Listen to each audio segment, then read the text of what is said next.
Nice.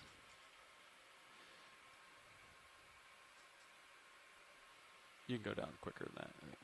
Look right up. 5 meters altitude.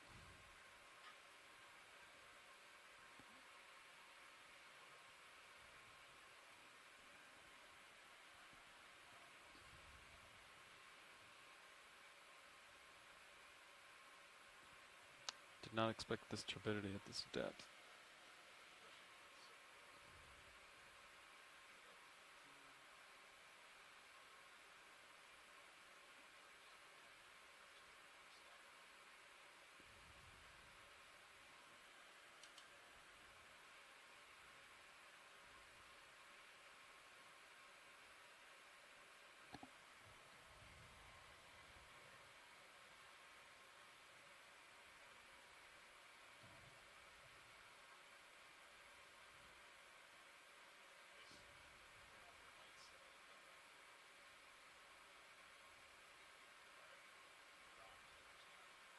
Oh.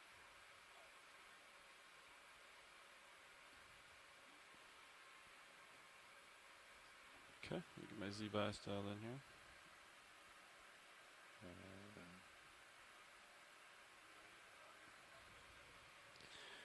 Yeah.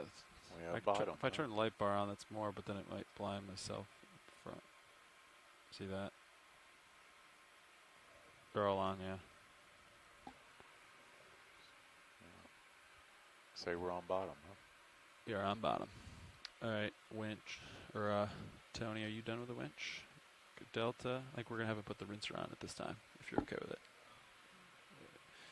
So, essentially.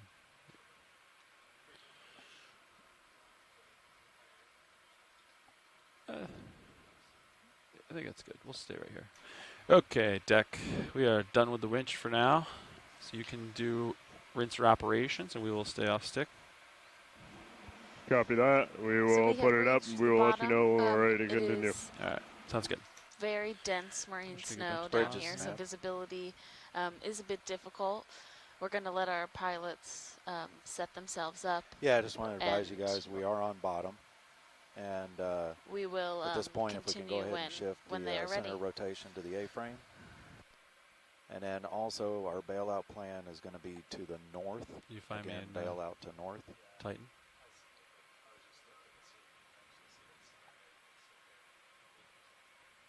Receive. Thank you.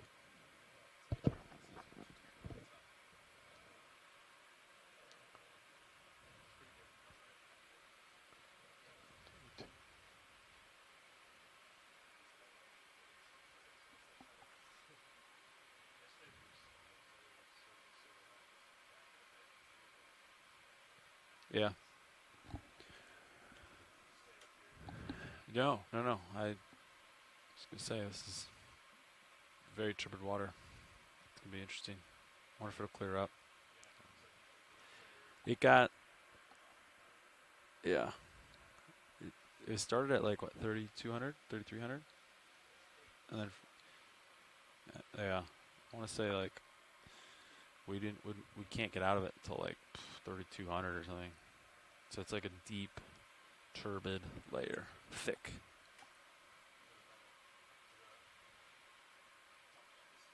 Yeah.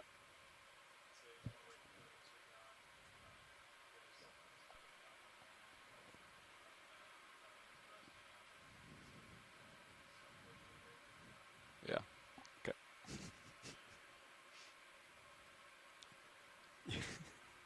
I saw a little bit of sargassum over there. Small white dot here. Did you? Yeah, there's like a little thing somewhere.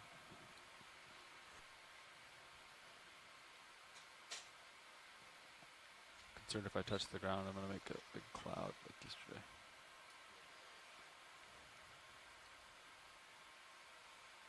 I feel like I'm in a blizzard and I can't see the hand in front of my face, you know?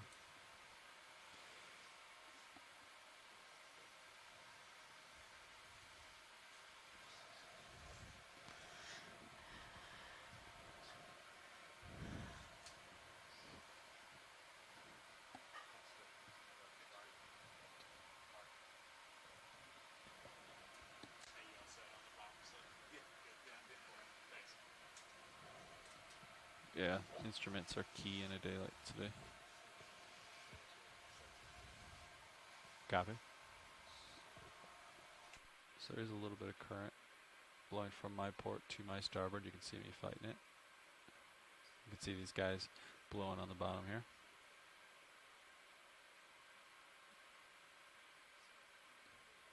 Nice thing about having a little bit of current is if you make a dust cloud, it will blow away. Video, you want to, actually, that's all.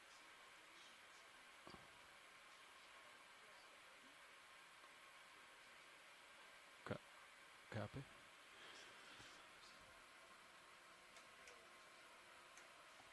Yeah. Yeah. Watch these. This is your pilot speaking. Go ahead, pilot. Yeah, we've acquired bottom. We're installing our cable rinser on the, and we're just checking out where we've landed. Seems to be very turbid water here. Yes, it does. Yeah, we were just talking with Chris a bit about it. So, you guys, are you ready to kind of start, or do you need a little bit more time? Like 5 more minutes, and Okay. then we'll begin the. Great. We'll start it. Yeah.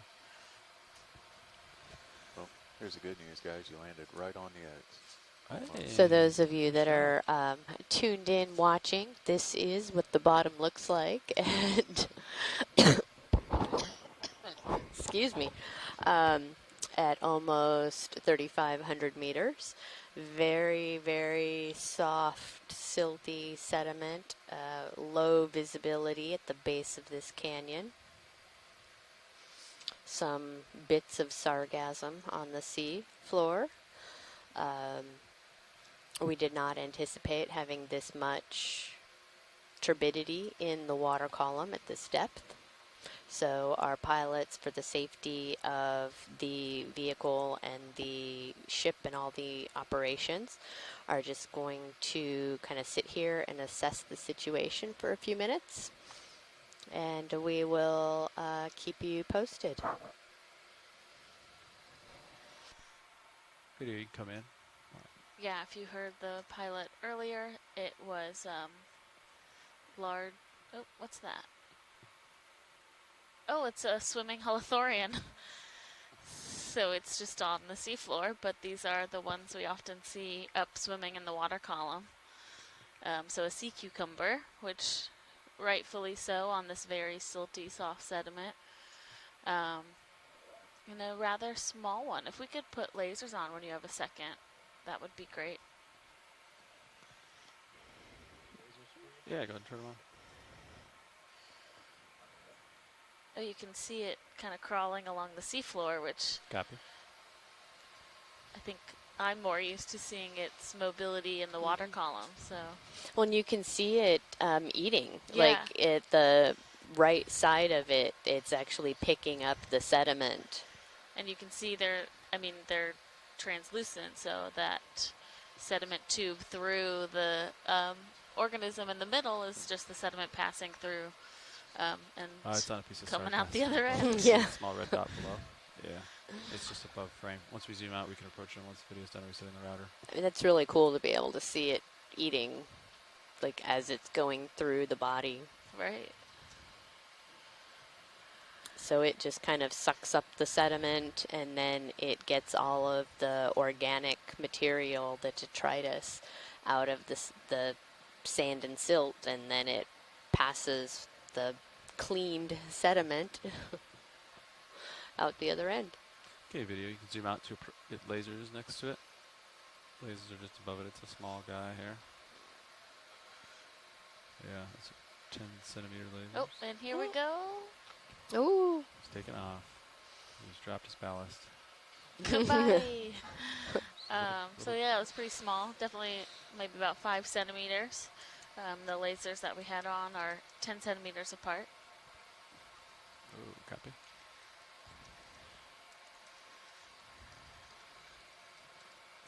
So this is what it's like. I am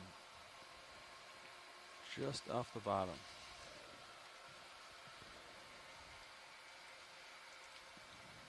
Feel like I'm driving in a blizzard. And our Gotta squint a little bit.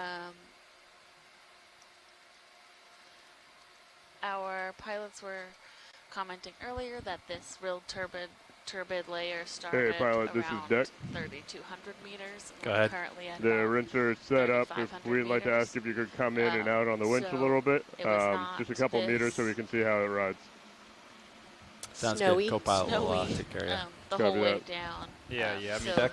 Got you loud and an clear. interesting kind of pocket yeah. down So you want me here to? I'll come that in a has little bit. developed Yeah, come at in depth. about a Yeah. meter and a half I was maybe, just and then thinking go back about down meter and a half. the coming bathymetry in. that we were looking at, and they said that if we've seen this about 3,200 meters, and that was kind of the top And of going the out. shelf. So I feel Okay, a like few more meters this and up to speed a little is bit. Okay. probably similar to what we were experiencing yesterday, is that there's a lot of flow down these canyons, and so All right, all of this and kind of go back dense, heavy, out, go down. Okay. Coming turbid out. layer is within the canyon, and then once we were to get up above the canyon wall, we wouldn't have the really How's that look? strong turbidity layer.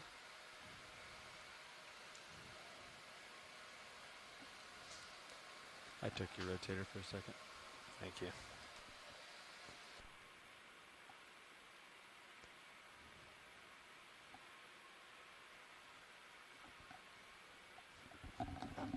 Thanks, Bob. Sorry. No problem.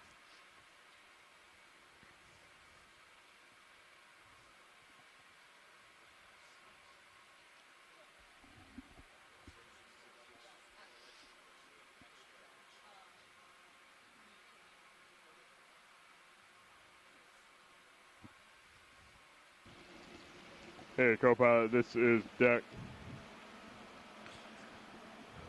Go ahead. Could we have video take a camera, one of the cameras on the back that you're not using, and center it on the rinser itself, just to keep an eye as we come in and out, Yeah, just to make sure that she's riding smooth. Okay, and you want us to keep an eye on that? Yeah, we have it up on the control room. We're looking at it. Copy that. Sounds good. Yeah, just keep an eye on it if you make any significant moves, and then we'll have winch check it throughout the day. Gotcha. Alrighty, thank you very much. Yep.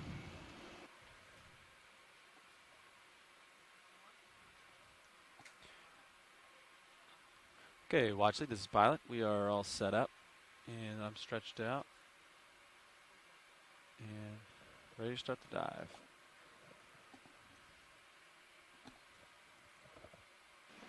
Control, this is Deck. Go ahead. We're happy out here. Feel free to continue with the dive as normal. Okay, copy that. Thank you very much. Thank you.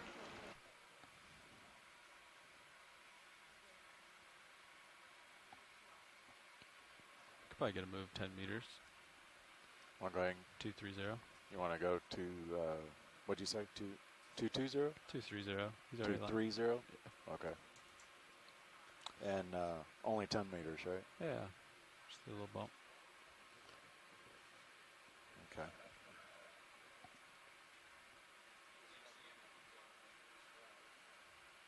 Okay, I got you at 45. And so you should have a little bit of tether to Bridge nav. poke around. Yes, we're going to get a move in. Distance of 10 meters, Okay. 10. A bearing of 230. I kind of like that because I can start to 230, see the tether. So and a speed if of that works for you 0.2. guys.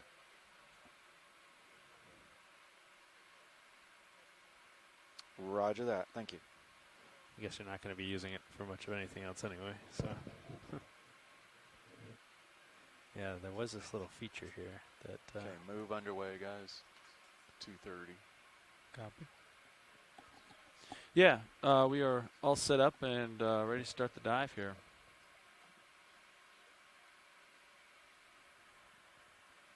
All I'm seeing is these trails on the bottom so far.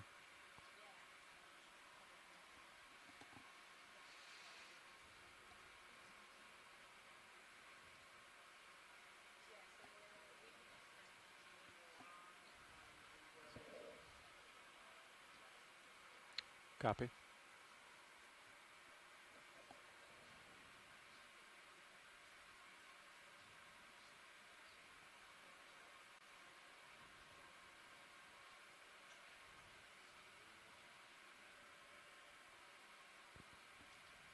Yeah, what's the distance until the, like how far away am I from really steep contours? From a steep one. It's pretty little. Let's say marking you. Whoops. Okay, it's updating. You're a bit getting a little out there too, so. What's that? Oh, yeah. No, not you. Sorry. Oh, sorry. Okay. I'm gonna say the steeper part. You know, kind of starting to get into it. You're 125 meters. Okay. Yeah. It looks fairly flat until there. Yeah, it looked like a big shrimp or something. I'm kind of running out of tether. I got the ship moving. Yes. This direction. Yeah. Moves underway. Yeah, you can see if you're in your tail cam, if you see it like Start to go sideways. or start to. Well, if it's like tight, is when it's problem. If it's going to the side, that just means the current is probably just blowing it to the starboard side, which is actually kind of nice. Okay. Yeah, it definitely seems to be going off on the starboard side.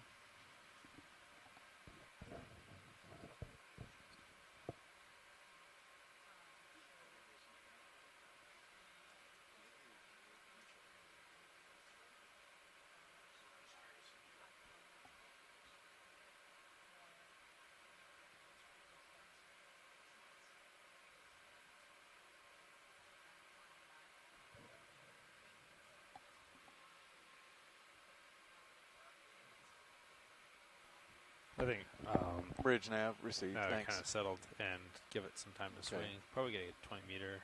Yeah. You're out there, so Okay. we know it's clear in that direction at least. Yeah, Um, last move's complete. Okay. Yeah. So I'll give it a little bit of time to settle. I'm calling the next one. Could be like 20 or something. I just didn't know if it's like either I'm looking over something Yeah. or I can't Yeah. see something. Right. Because you're definitely out there though. 'Cause Okay. I mean, if that's you, that's already past 20.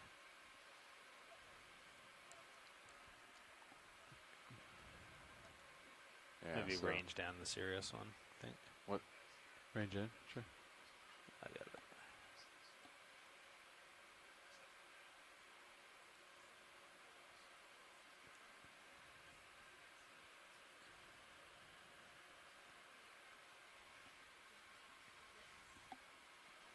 And I would say, assuming no. Either I'm looking over.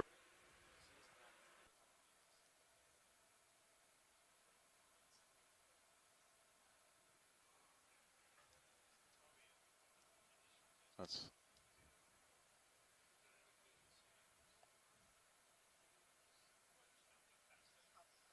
Yeah.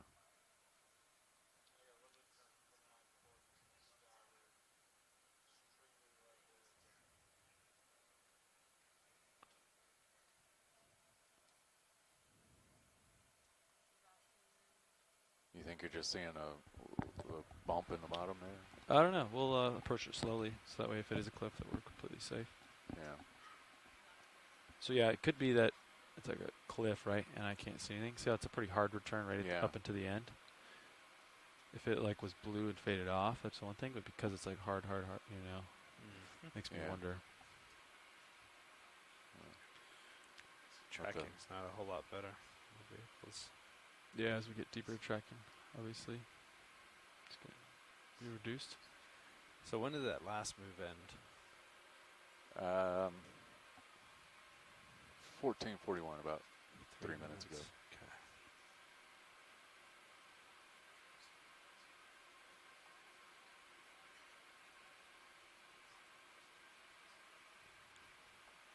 Just shrimp in the water column up here, hanging out with me. Little guy.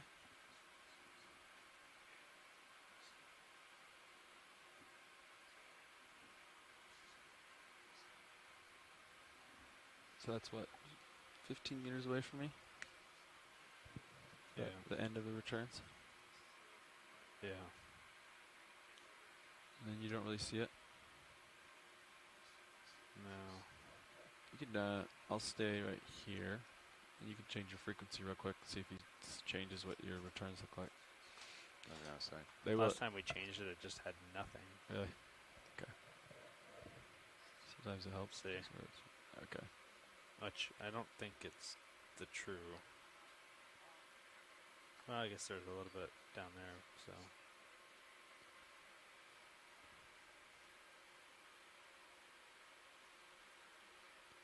It's hard because there's not much to judge movement from with this either. So I can't tell if we're. That might be you right there. Yeah. It's a good guess. Good bet. But see, it like varies so much.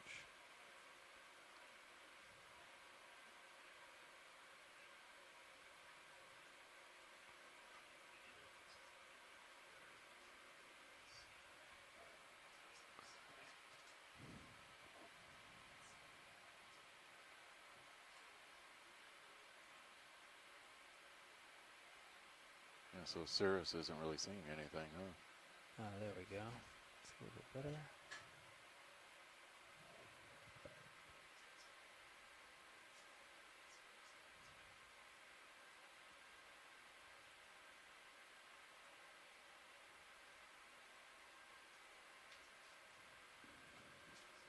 Yeah, not much. Okay. Where all the sediment comes from.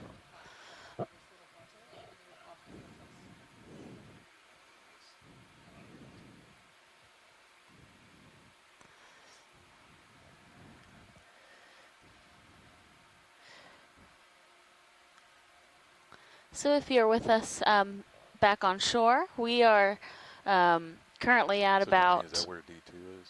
think so. 3,500 meters, and we are experiencing a lot of marine snow and turbidity. We're working alongside our ROV team right now to reassess the situation and consider just coming up a little for our dive so that we have better visibility both from a scientific standpoint and from a operational standpoint. So we will be back on the line soon with you, giving you an update as far as any little changes that we make for today's dive track. You want to get another move in and Yeah, the Yeah. 10 maybe. another 10 and give a little bit to look around at. Same bearing, 230. Y'all So- pointed. Yeah, y'all Yep. are pointed that way. Okay.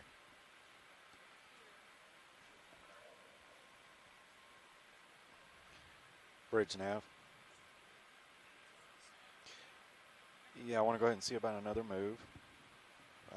10 meters, 10 meters at a bearing of 230 at a speed of 0.2 knots.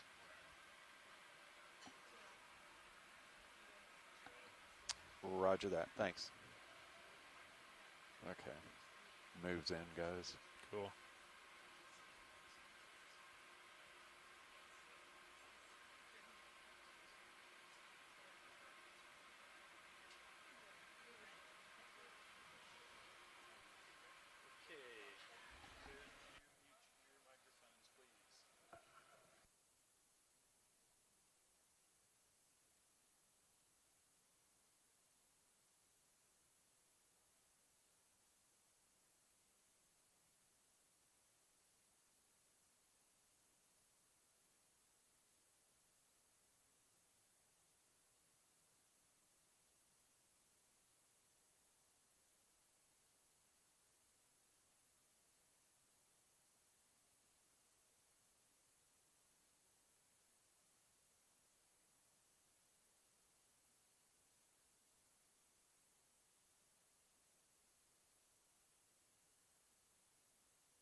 All right. Co-pilot. This is what we're gonna do. We'll just go back inverse of ship. So I'll back underneath you here. Delta Shite. 9. So yeah, you can come up a little bit. Okay. Coming up. I'm gonna punch in my heading so I don't get disoriented here.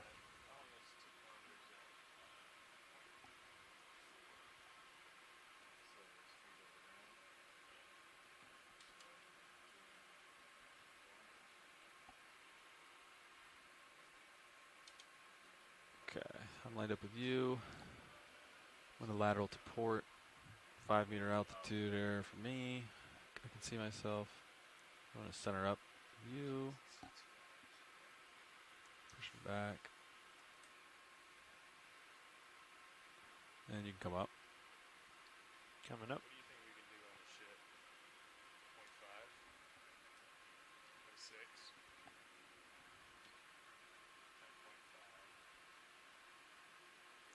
And I'll still be swinging a little bit, but it won't be much.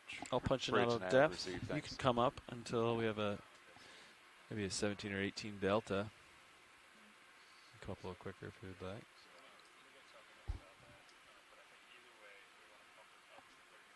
Okay.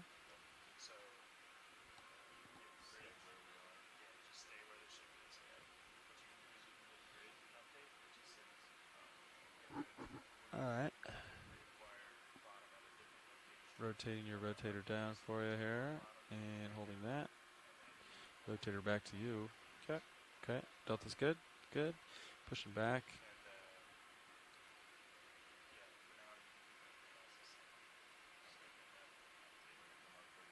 My altitude's 8. Flat bottom. Okay. Keep panning down or tilting down. Yeah. 65 now. Okay. I'm pushing back. Okay. Bridge nav. Oh, I can see fish eyes. Yeah, I just want to actually give you guys a useful heads today. up. We're going to be coming up off the bottom now to about Okay. 3,100. Gotcha at 90. And then we're going Copy. to reacquire a new location. We'll be coming Okay. back with that Punching here in out just a heading. few. Turning to starboard. So we'll get that update to you here in a minute after we come up. Okay, thanks, Bridge. I see the tether. Looks okay to me.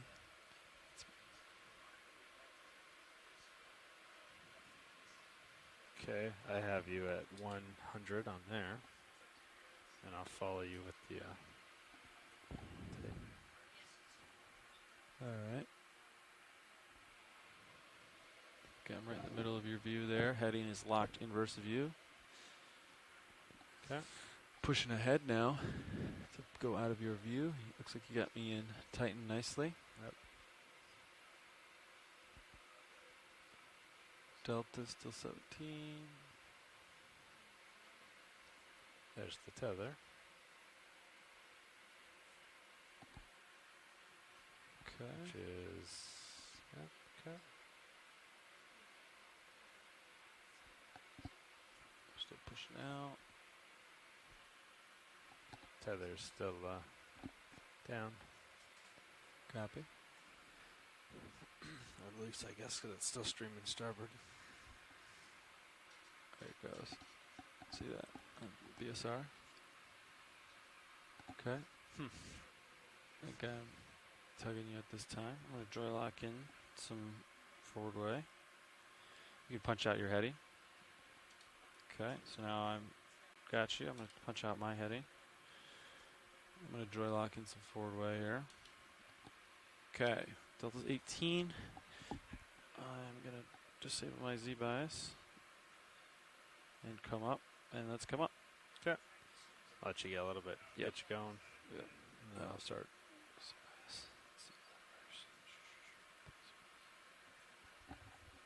Z bias was adjustable. It's joy lock. There we go. Okay. Forward way still in. Tether looks tight according to the Sirius's tail cam. Oh, I'm pushing that. start ramping up slowly. Hold on, I was pushing the wrong way. Hold on.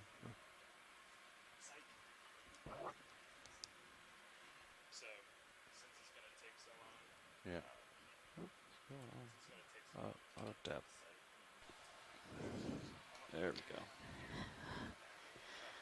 There we go. So after working with our ROV team to assess the situation, we are currently pulling off the bottom, and we are going to ascend Okay.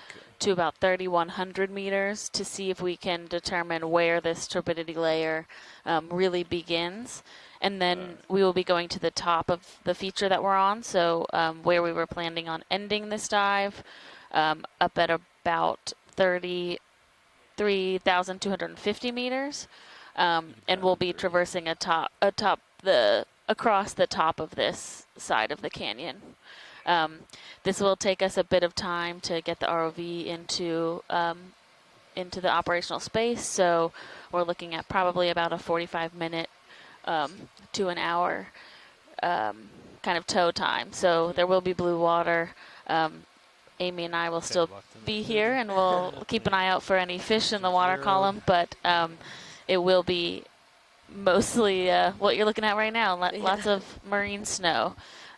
So we hope everybody is having a good 4th of July and that you can hang out with us and get to it, or join back with us when we get to the top of this feature. Be a good time. Go throw some hot dogs on the Yeah. grill, and just come back and enjoy your potato salad and watermelon while you're watching us reacquire the bottom.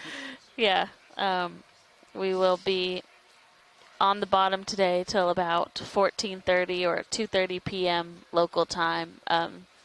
So we still have a good amount of time to traverse across the top of this feature. Yeah.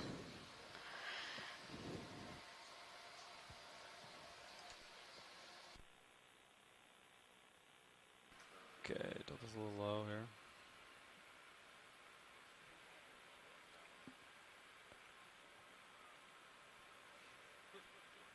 Yeah, it looks good.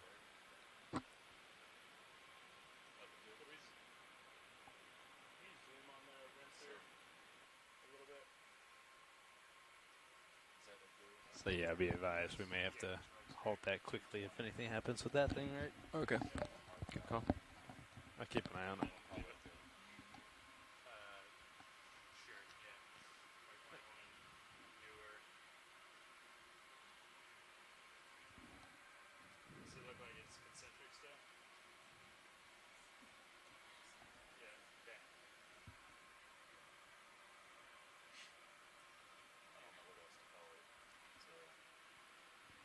Delta's low. Yeah, so we'll wait till they're at 30, so at least they clear this, 30, whatever this is, 3260 or something. And then you can just work with Levi and Tony to get it moving. Does that sound good, guys?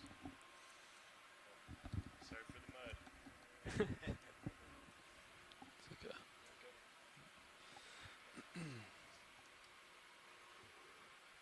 So.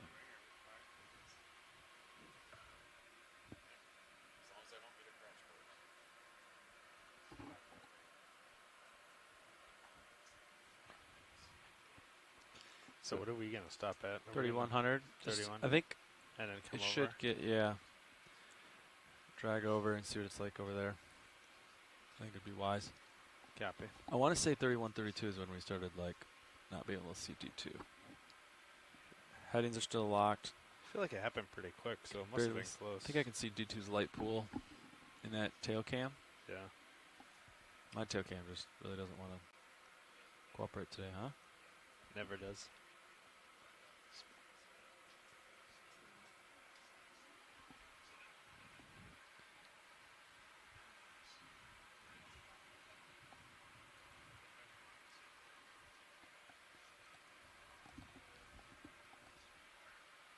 So when we go to make this move, we're going to try to make it all in one, or do you guys want to? Yeah, I don't see why not. Just do one move and then we'll stop it if we need to. But Because I laid it up here. It's about 400 meters, 320. So use the sled distance. Yeah, well, so true. Yeah. Yeah, okay. Yeah, good point. I was taking it from ship. Okay, 9-meter delta. That way it'll take into account the layback for you. Yeah. And it looked like 220 is a good lineup, right? I mean, that doesn't Yep. cause you guys any grief. Yeah, no, that's good. That's Okay. perfect for. It's very conducive for streaming. Okay. I think you could probably call it in now. We're clear, right? 30. We're at 3400. Yeah, it was We're not gonna be there for another 30 minutes. 33. Yeah. Yeah, I'd say you call it in. Want to go ahead and go for Yeah. it? Yeah. Okay. So on this one, where's the sled? So you're at 550 now. Yeah. You want to go a little less than that, or Eh, just all the way over there? Yeah, 550. we're gonna come up above it. Yeah. So we're gonna get over it, and then we're gonna drop down. So Oh, okay. Okay. So just go ahead and 550 at 220. yes, that's what we were talking about. Yeah. And then decimal 3 knots. That takes about 45 Yeah, minutes. I think decimal 3 is Yeah, good. it'll take a little more than that actually. Decimal 3 is good speed, I think. So, but okay. Okay. So we'll say 550 at 220. Still very turbid. 3300. Okay. Delta's at 13. Bridge nav. Copy. Increasing my upward thrust.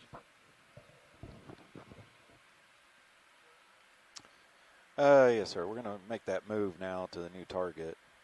The distance is 550, again, 550 meters at a bearing of 220, and a speed of 0.3 knots.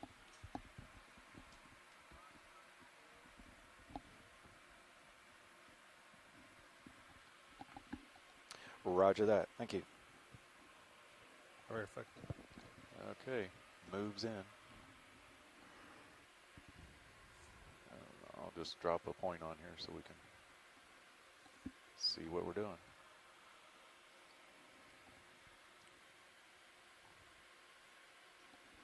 Should put us just past it.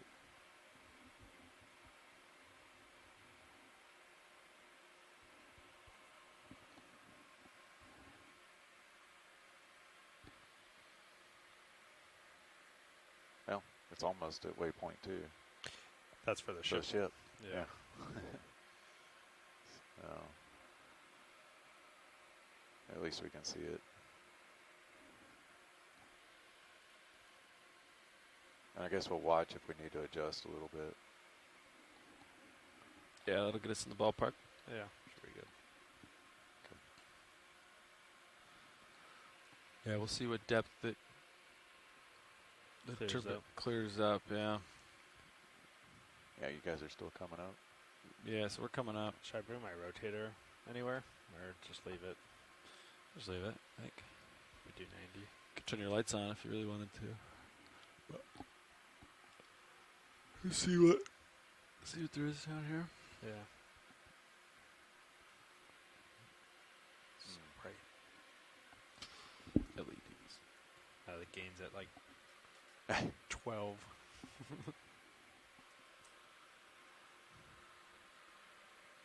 Awesome. Thanks, Bob. Blizzard with the high beams on. Yeah. There's so much turbidity here. So much sediment. Where's it all coming from? It was going this way. Yeah. It's like not from land, right? Yeah. Looks like I'm in like a river. Oh, look at the a little bit of. That's just probably the cable shaking, huh? Yep. I think so. Yeah. Like it's current flowing past the cable. Cause a little bit of natural frequency. Indeed. Okay, 320. 100.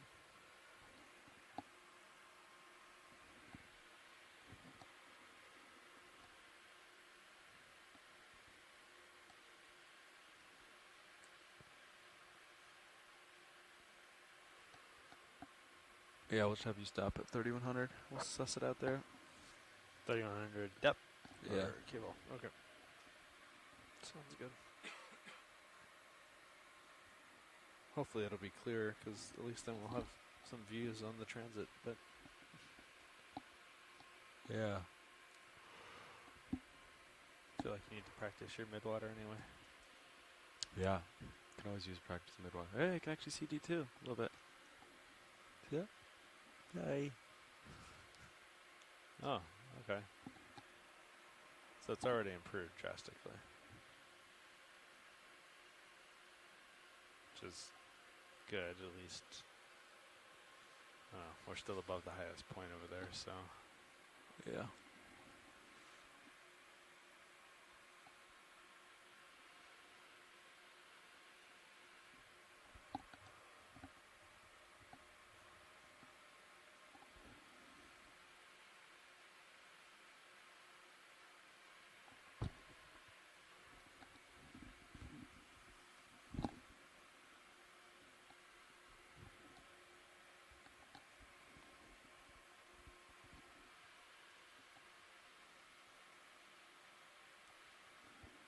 Okay, 50 meters to go.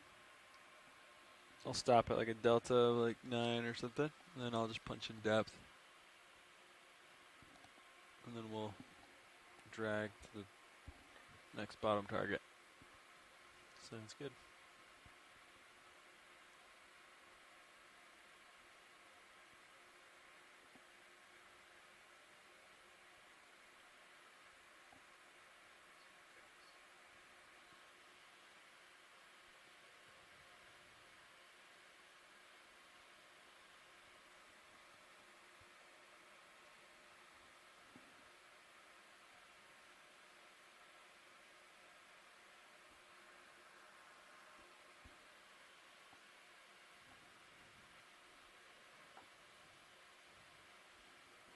Yeah, I think it's cleared up now. Like 3150, I think I would call the end of it. Yeah, you can see D2 pretty clear. Yeah. And this looks a lot better. Yeah. Well, this move's going to take us about an hour. Okay. So.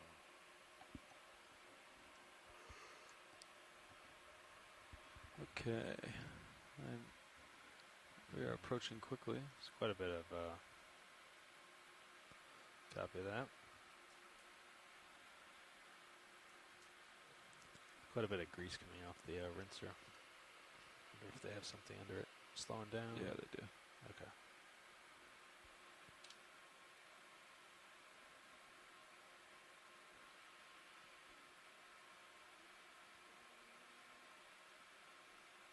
Okay.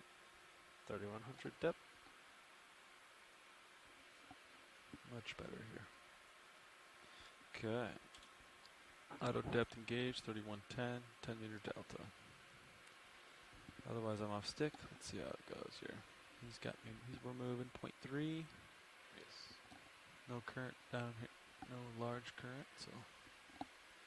This is with no forward way. See how the tether's kind of naturally hanging out.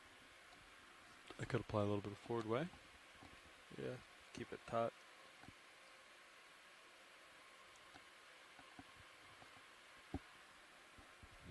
I wonder if we should tell them to stop the rinser for the transit, since it's just going to be sitting at one spot on the cable. Yeah, like turn the water flow down for an hour. That'd be a good idea. Not sure if he's still on comms, but ROV workshop, this is control.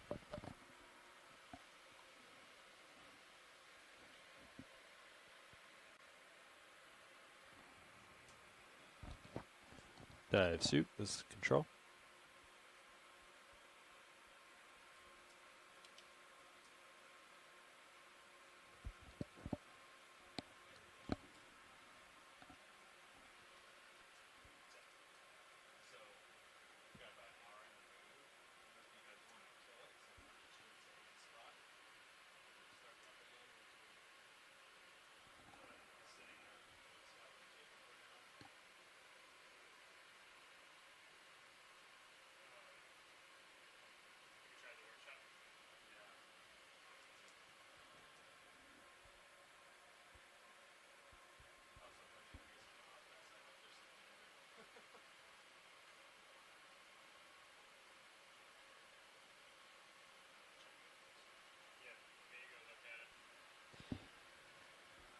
RV workshop. This is Control.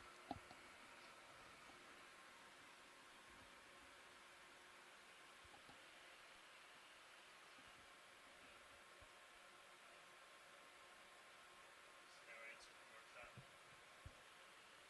So yeah, we have about an hour. Okay.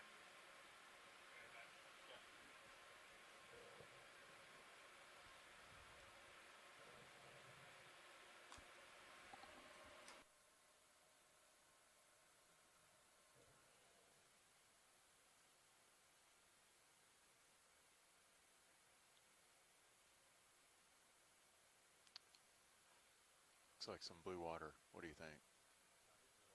Yeah.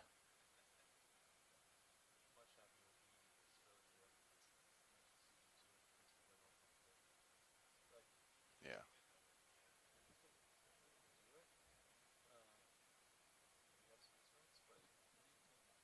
Yeah.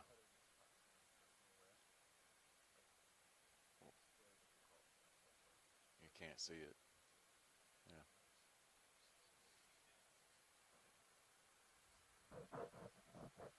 Well, that and like yesterday, we had some of those outcroppings that came up real fast too. If you had something like that, I guess it'd be tough to see. You know, yeah. Yeah.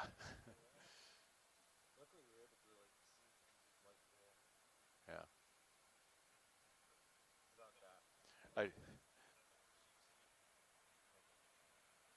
I was just seeing it was going to take us like 3 hours just to get over to the rise. It's like inch, inch, inch. Yeah. And it's the only way you could do it. Yeah. Yeah. Yeah.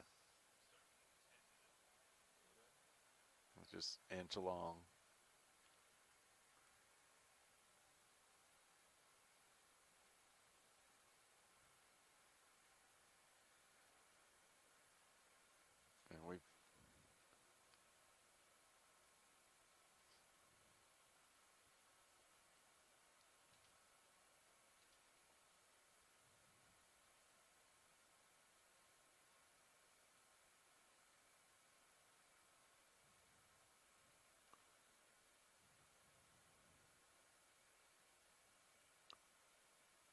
And we've moved the ship about 86 meters, and I don't think you guys have started moving yet.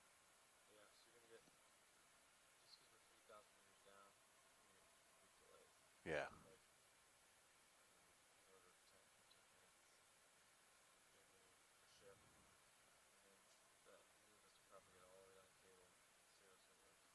Yeah.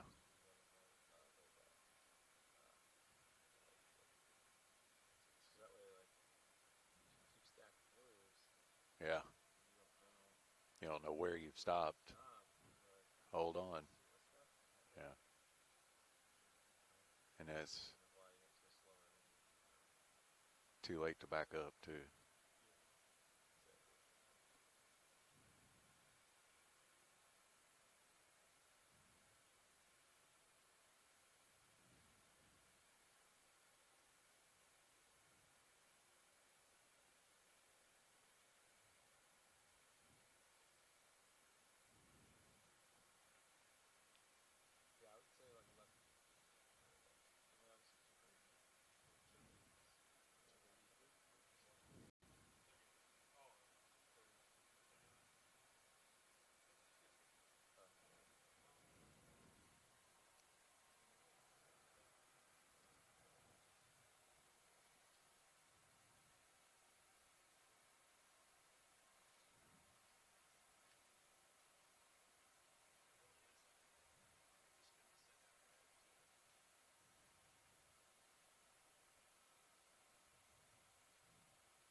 That's the only thing.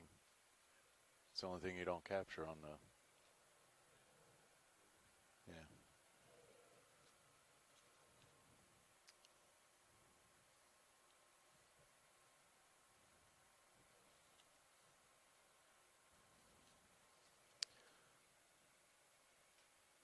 So I guess when we get to the new bottom, we'll do all this again. Okay. Yeah. I'll just put it as the original. Yeah. I mean, I guess I could write it down here. Just make the notes. So.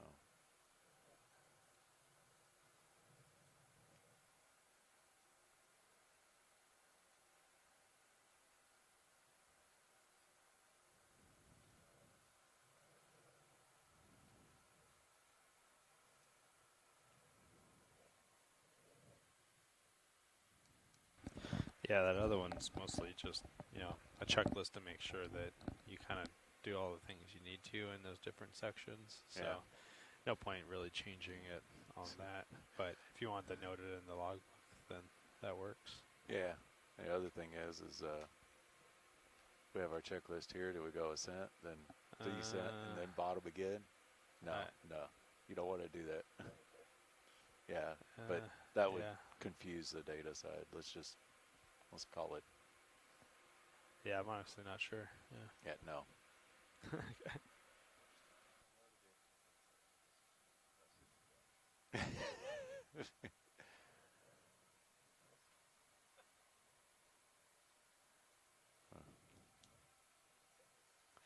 Yeah. Yeah, we'll leave it at bottom. Yeah.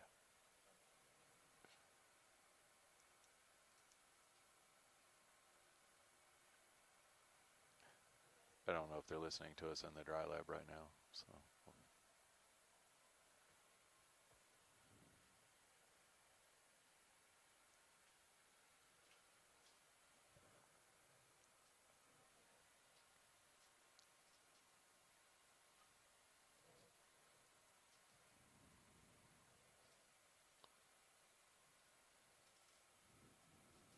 So.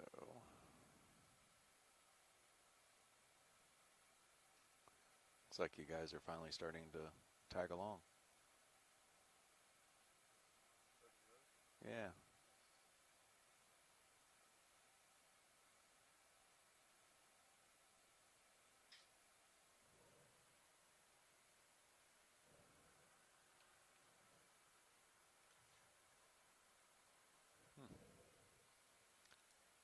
We must be doing okay with the speed because now we're down to 28 minutes for ship move.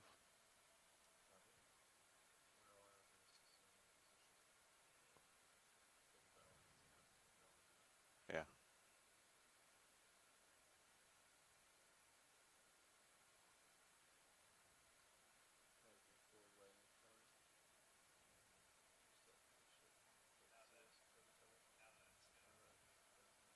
Yeah.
So you're 250 meters back right now.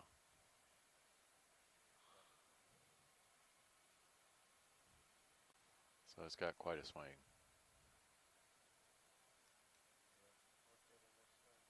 Yep.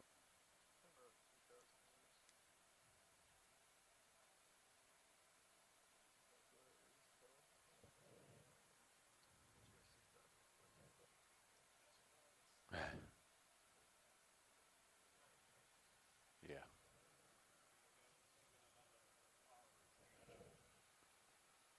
I think it. Oh, noon, son? Noon local? Yeah.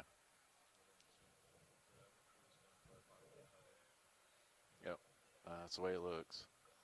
Ship's actually making pretty good time. We're going to get there a little sooner than we thought originally, I think. So, yeah. What's that?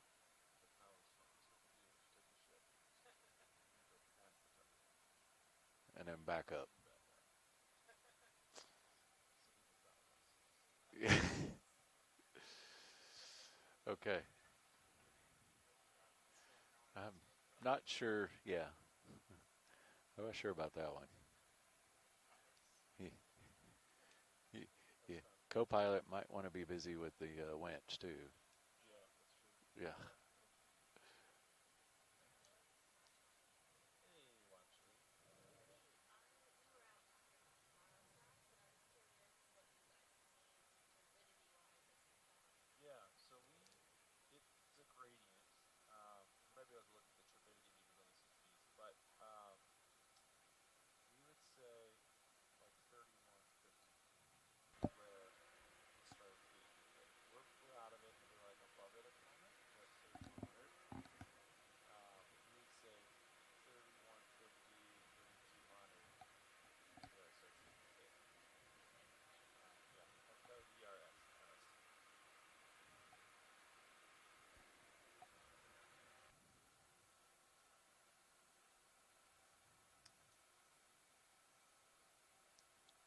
Yeah, I'm also predicting we're going to be a little south of the new waypoint.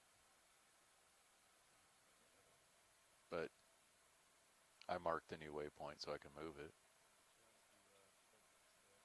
Yeah. Oh, then we'll hit that X. Yeah.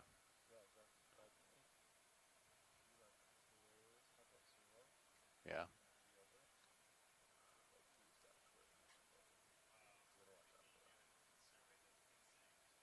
Ah. Yeah, that's right. I saw that. Yeah. Yeah. So we're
cirrus depth.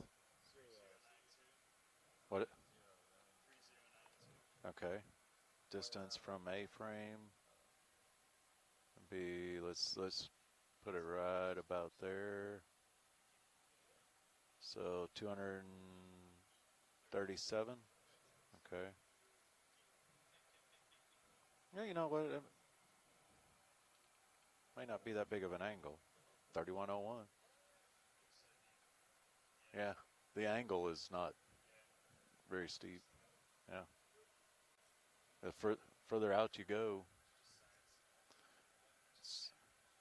hey, you ought to be on the satellite side and try to point 26,000 miles.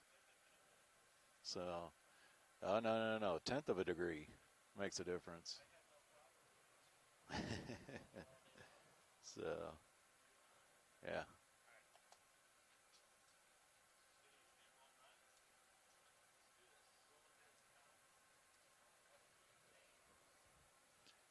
Well, you got lots of blue water to look at. I,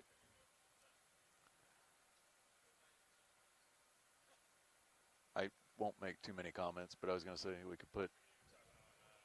Oh, sorry.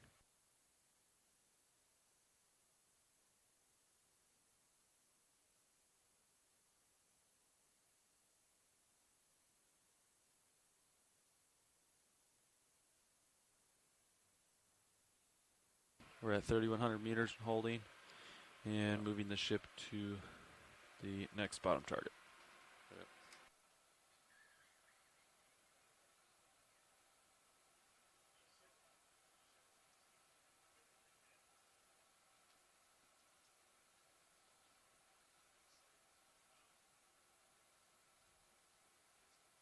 Got something swimming on HD2 below.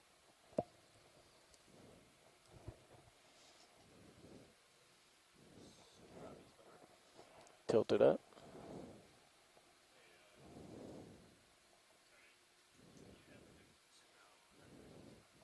Tilt higher. Straight up. Yeah.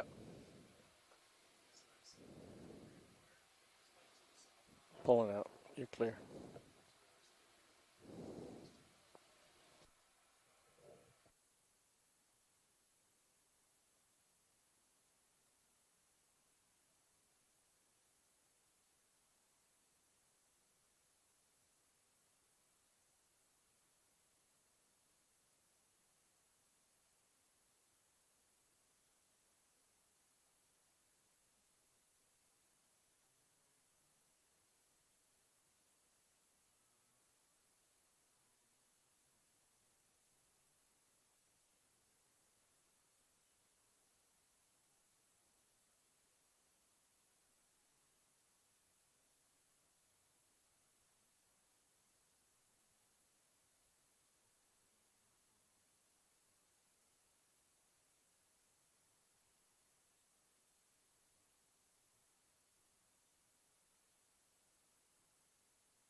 Yeah.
$25 minutes. Yeah. We're going to hand off.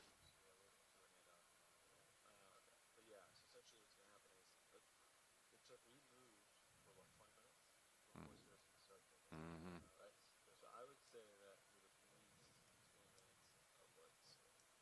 Yeah.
We're a little bit of layback. Yeah, you're about 20 minutes behind. And the ship's about 20 minutes from stop point. Yep. I think, like I said, I think we're going to end up a little south because y'all are a little off to port. But we'll, we'll, we'll move that new waypoint down and you'll be close. Yeah. I was going to say, that was a...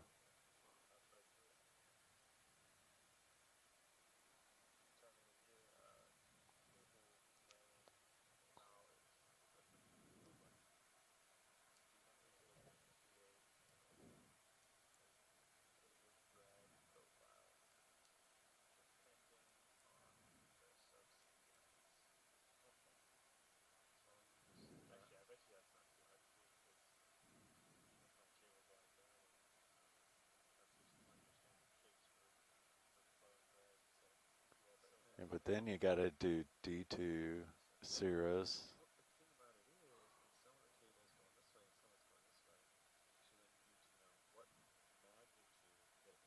Yeah.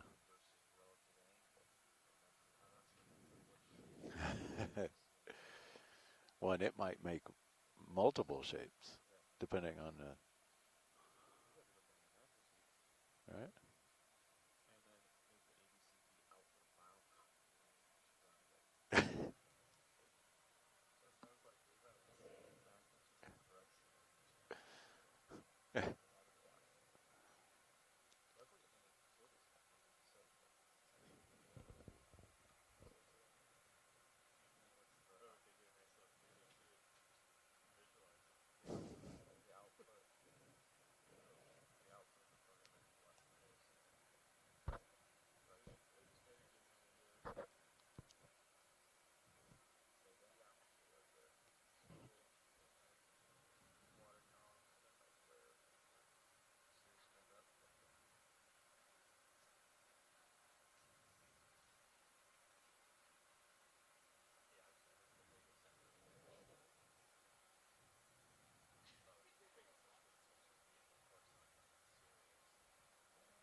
Okay, if you're going to get that technical, then the turbidity of the water could have an effect.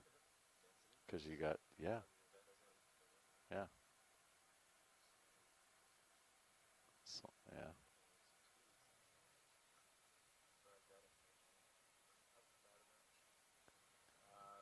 Last I saw was like 6 or 7 skin. Might have been today. Have you been filtering them out?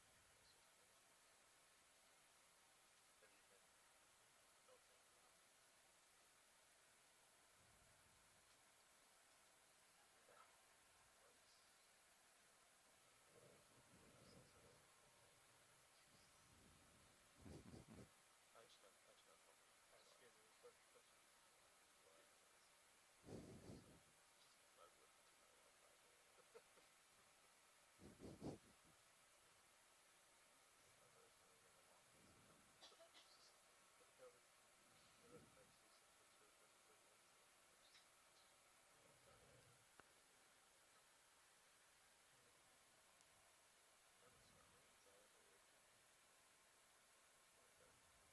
Wi-Fi. My brother's never been a long answer phone.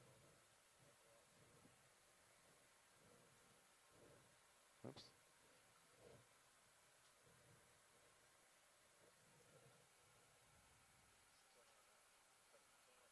Okeanos, there's also, or there used to be a big lake on the right. Oh, where like you can only see it. It's retracted. So like on deck you can see it, but once it extends after another 1 meters, you can't see it. Oh, all you see is the sonar head. Sonar head should give you a reference, and light below it.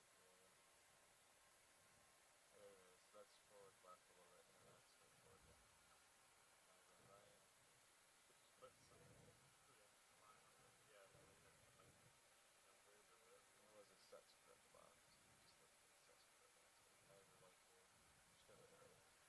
Yeah, I was just curious. Earlier it says the lights turn off originally. I didn't think you'd be able to see into that. Oh, okay.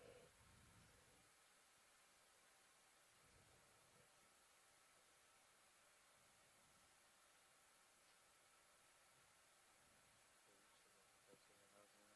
Oh, I think it was okay. It's not. Okay. Is that what the? Yeah. Yeah. That's the end of the glass. Yeah. Oh, okay. So this would be. Yeah. The housing stuff. Oh yeah. The sonar and this housing are in the same picture. So there's that way the sonar features to the bottom. Otherwise, all you'd see is the frame, right? Maybe push it back. Could you look at the surface cam? Yeah, stand by.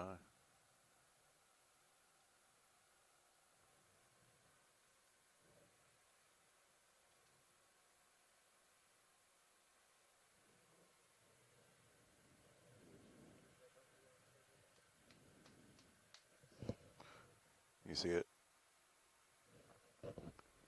It's like 1.3. Yeah, it shifted a little bit south. If you go to the 5-minute clock tab, Yeah. go to the 300 on the far left. What's your percent good on that? Okay, that's good. Yeah. So good shift. West is always normal. Slow southeast. 104. Yeah. There it is. Feels like an inch. She doesn't even want to shift. Just let it get done. Oh, really? Yeah. Oh, okay. I thought when we were up there, it was like northeast. But yeah, but it was pretty. It was like 80, and then when I went down, it came down for one of those checks, and then 92 at launch, and it was kind of plummeting after that. It's also sped up a little bit, right? Because it was below 1. Yeah, it was like 1 and 31. Yeah. Oh, okay. And winds are pretty light and variable. Keep an eye on your 90 out for that. Do a little bit tugging out. I think Trump's launch today was like 4. Yeah. There's almost no wind. The forecast for looking at drop out today seems pretty good. It's rubber seeing out. There's a little bit of a lull. Seems consistent.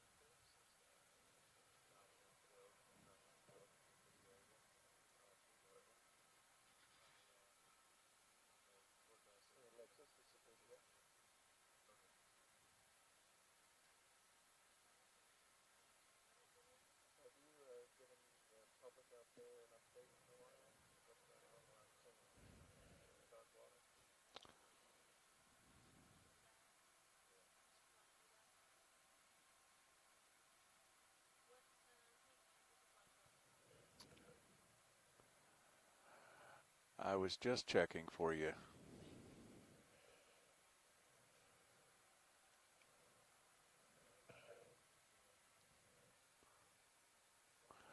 We'll watch from Nav. Yeah, it's looking like the ship will be in position in about 10 minutes, but then you probably got about another 20 minutes before Cirrus is in place. I guess I could have just said 30 minutes, if that helps. Yeah.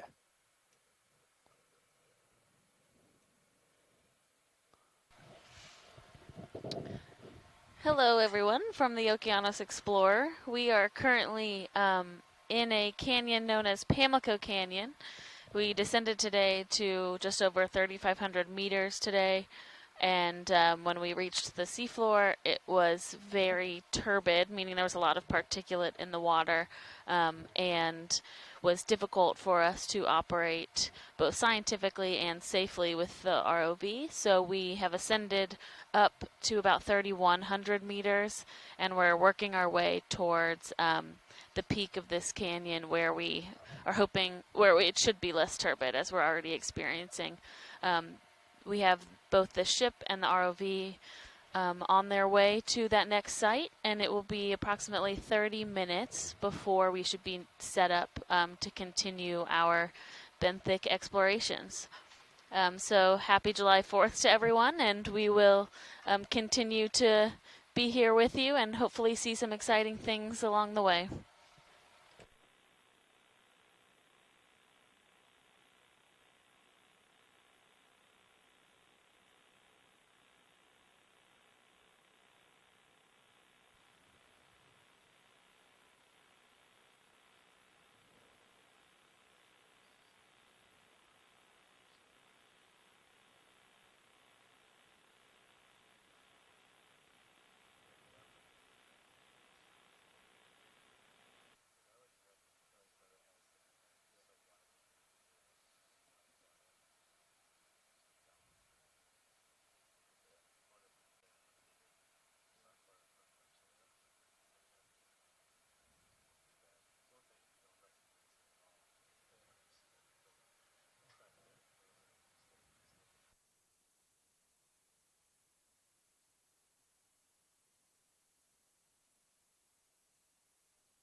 We should be finishing up that stop or that move here in just a few minutes. Let's see, how far are we?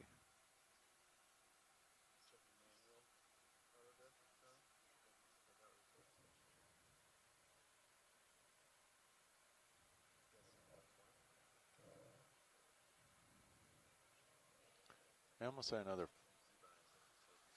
5 minutes or so.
Yeah,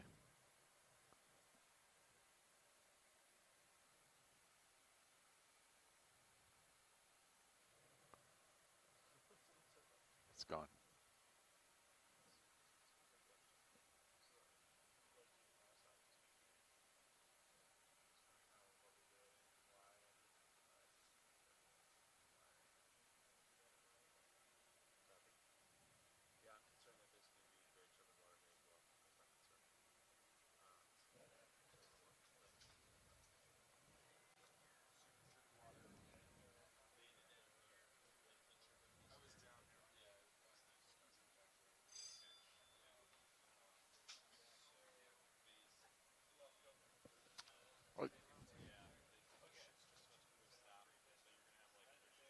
Okay, so this is gonna be, this is a fun one. So we went to the bottom. Oh, sorry guys.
Hello, pilot. How you doing?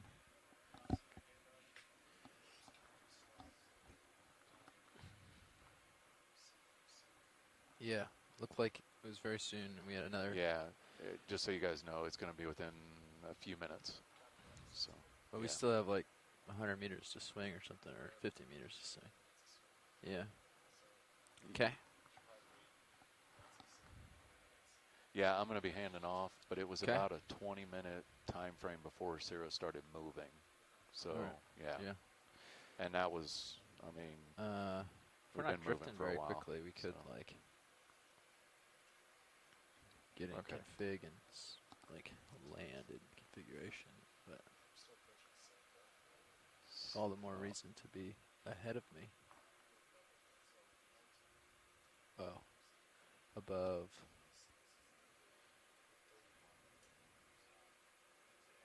We're at 35, 33, and we're going to 30. We're at 3340. Yeah.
ROV nav.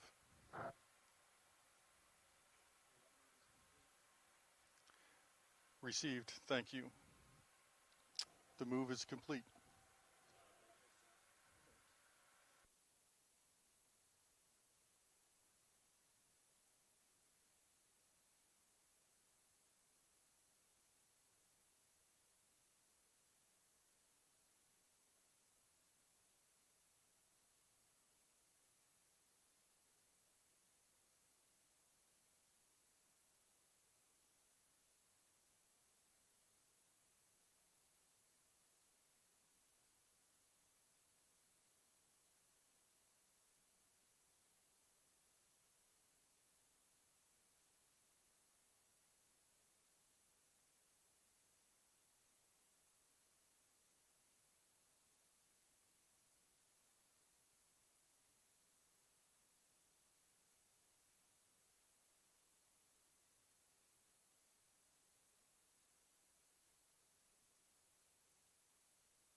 I would suggest it would be to the northeast. Concur? All right.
ROV nav.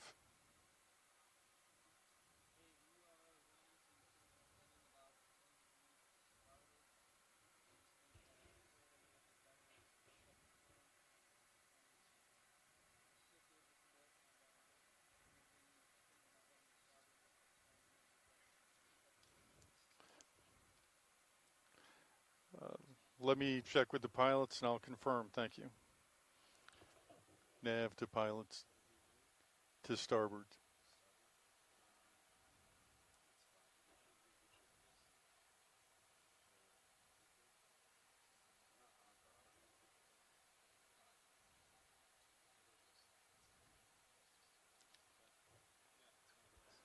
Thank you. Bridge ROV nav. 10 degrees to starboard. Sounds fine. Thank you.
Copy. Thank you.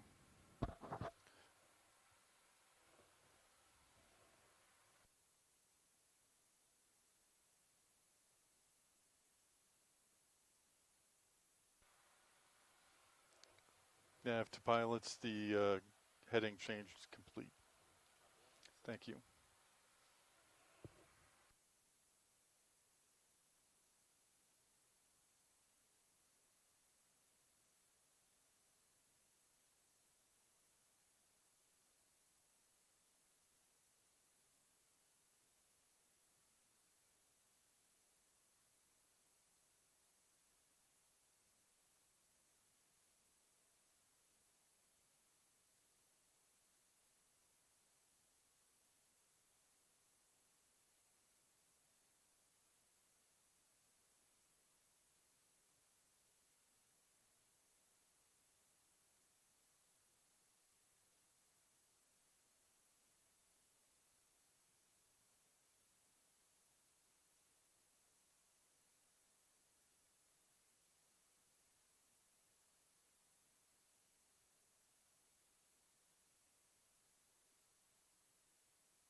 Okay, good afternoon from the Okeanos Explorer. We are making our second attempt at acquiring the bottom. We are a couple hundred meters higher than we were previously.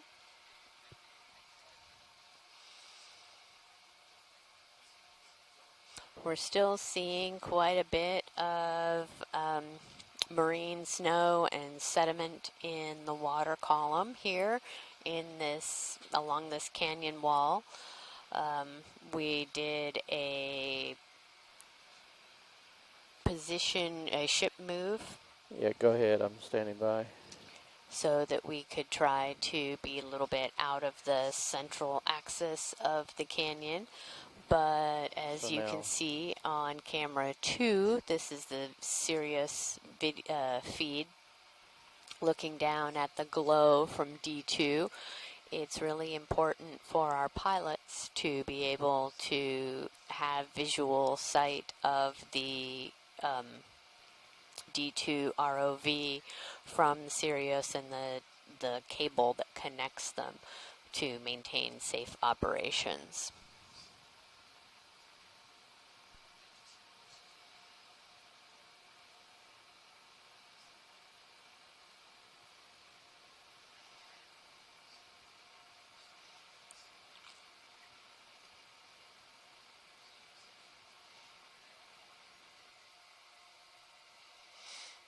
The safety of our vehicles is the first priority on these dives.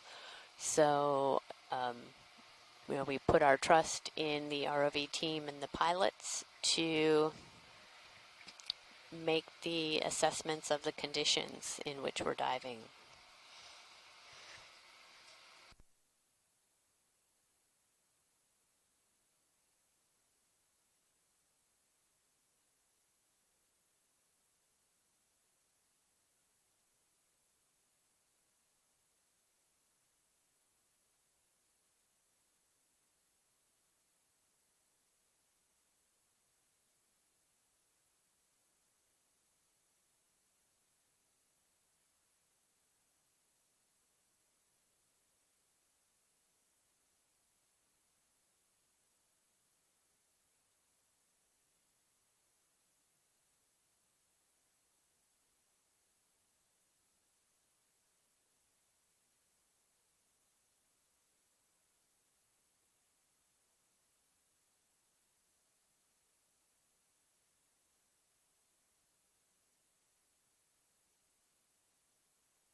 I see a sea star.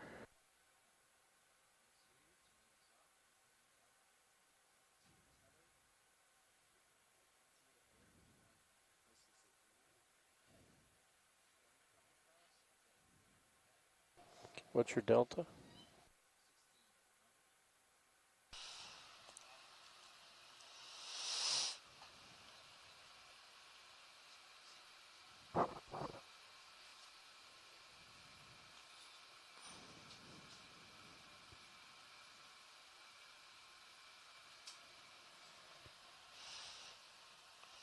Okay, well, we have just settled on the bottom once again.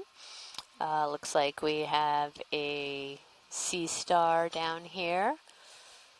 The visibility is slightly better than previously. We can see our tether from the Sirius as where we could not previously. I believe if you kicked on a bank of your lights now, it would be okay. But there still is a lot of sediment in the water column.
How are you?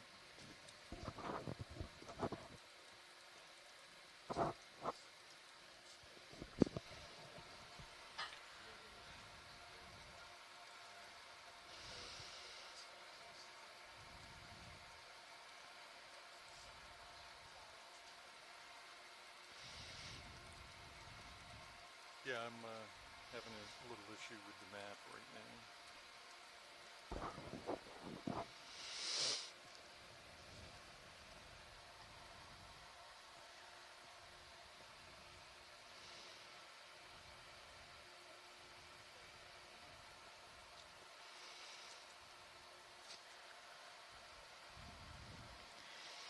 So, as Amy said, we have entered. We have reached the seafloor at our new target, which is about 3,275 meters.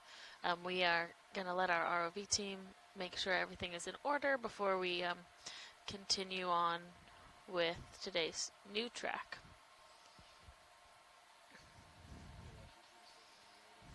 Roger.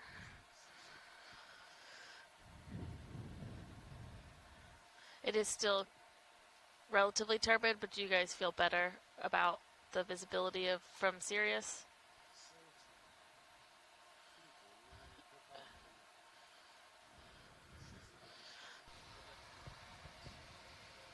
Okay.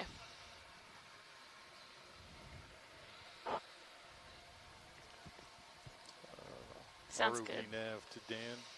I could use a hand here. Thank you.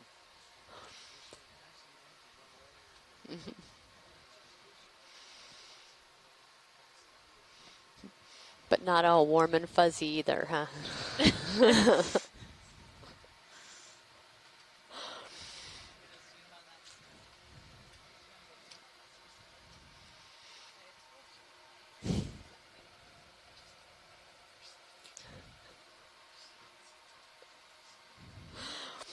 Yeah, so if possible, if we could get a zoom on one of these sea stars and when you guys get set up.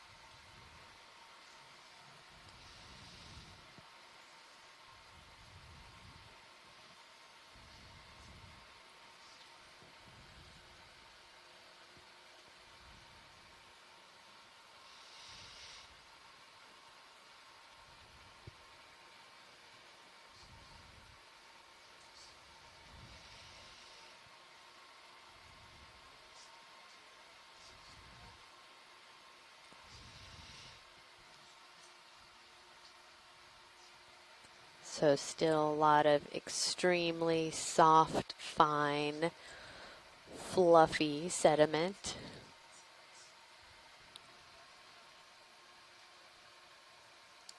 ROV nav.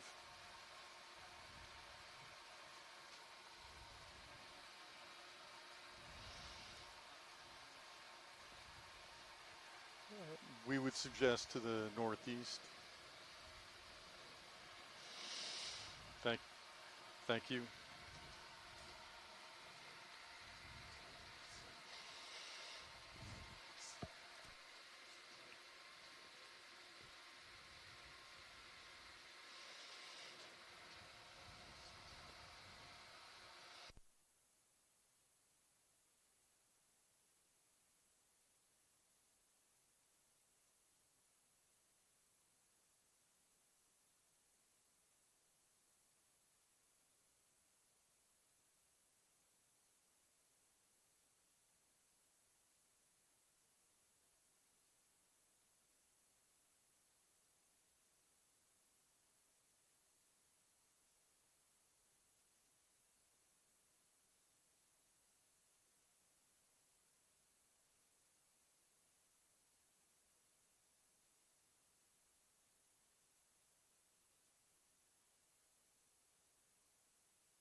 So right now, our pilots and ROV team are assessing the conditions and trying to get set up.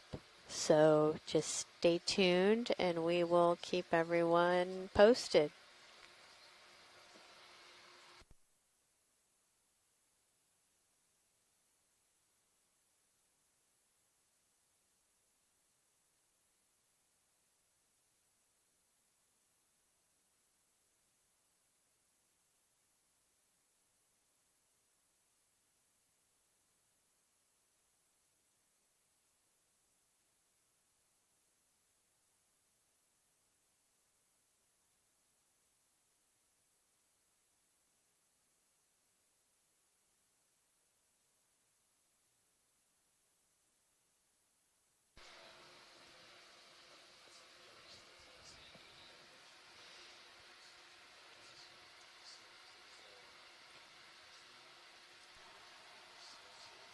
Okay, that sounds great. Thank you guys.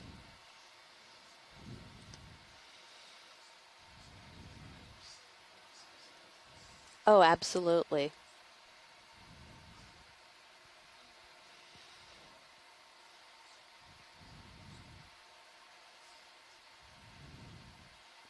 Looks like a holothorian up there.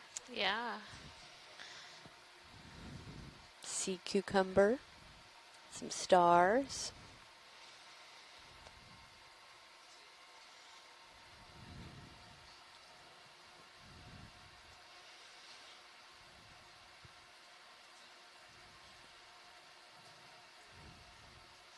So these Copy. are some very challenging conditions for our ROV pilots.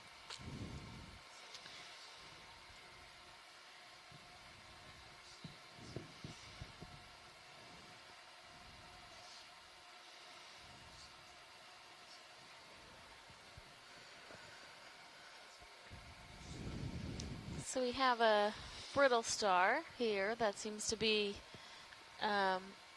just living amongst the sediment. A little isopod or crawling along there. Yeah, if you reposition sideways, It's it'll like be a seriously better relatively view as well. large sea cucumber. You can even see his tracks through the through the Mm-hmm. silt. I was thinking if you went the other direction.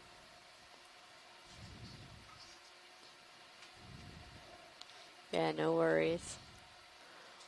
So as you can see, tell that this is extremely fine, fluffy sediment and just a little bit of thrust from the ROV, kicks this up, and our pilots are again faced with a very challenging dive site today. Yes. And it also, yeah, so it makes it quite difficult to land. Mm-hmm. So we have Put your another one of these face in the swimming wind. sea cucumbers, but we're seeing it again on the benthos feeding, and it's thought that they have this I think you'll adaptation get to much be able better to visuals swim that way. so that they can evade predators and go to a new area relatively quickly compared to other types of sea cucumbers, which are only benthic, so they are not able to swim. Much nicer. This one's doesn't appear to be quite as transparent. Right. Actually, I don't know if this is a swimming one. Now that we're closer, I would have to see it swim to know that. But still has this very translucent body where you can see the gut going through and the sediment inside. It's clear.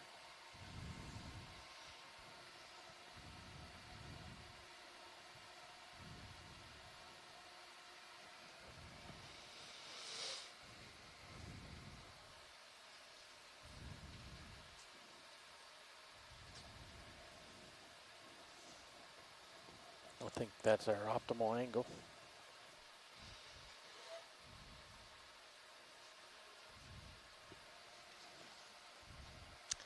Looks like we have a fish in the. Tilt up yeah. left. Little shadow there.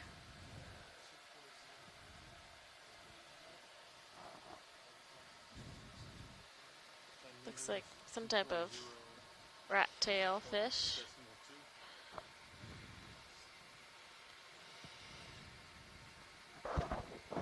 Bridge to bridge ROV nav. I'd like to propose a move, 10 meters, bearing 240.2 speed. Lasers. Good copy, thank you. Good with lasers. Looks like approximately probably 30 to 40 centimeters in length.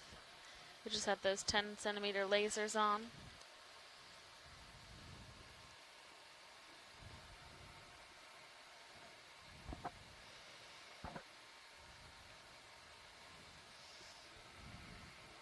Copy. You do on pull out. So there have been a couple previous ROV dives in this same canyon, Pamlico Canyon, but they've been at a more shallow depth, roughly around 1,300 meters. So this was our first attempt to do a deep dive into a part of the canyon that's a bit more offshore, and so we are learning a lot about how much sedimentation there is down here and the kind of turbidity layer that we saw even more intensely down at 3,500 meters. Yeah, so these deep sea canyons are formed by underwater rivers, basically, just like the, if you think of how the Grand Canyon was formed. And so there's a lot of runoff that these currents that come through these canyons and have scarred them over the millennia. And if there is a high current flow through them, or even once the current is not flowing as quickly, these deeper areas where you have all of this super fine sediment and detritus, biogenic material, it takes a very long time for it to settle out of the water column.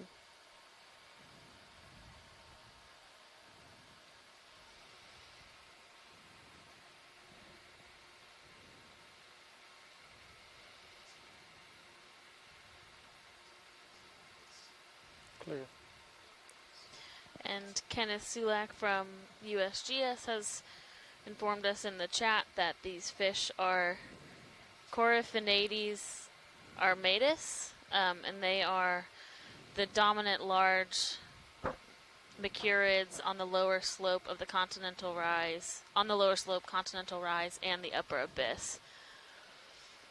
So thanks, Ken.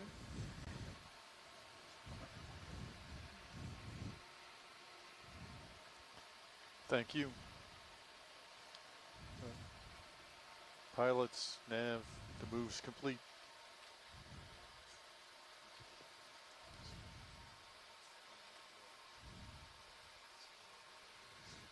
Walking brittle star.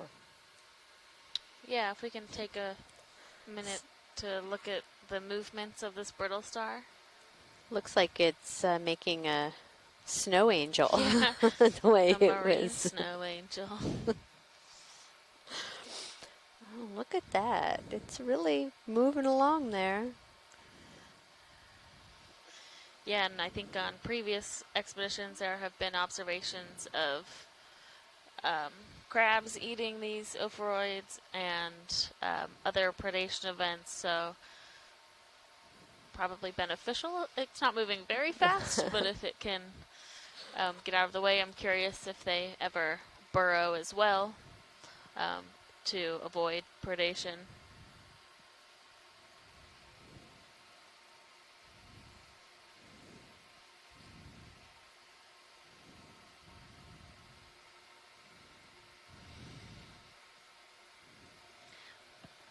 So Ken has given us another bit of information about these fish, and these are these large macurids are opportunistic predators, predator scavengers attracted by disturbance. So the light and the noise and the vibrations of the ROV are likely attracting them, whereas other times we see fish or other organisms that are deterred by the presence of the ROV.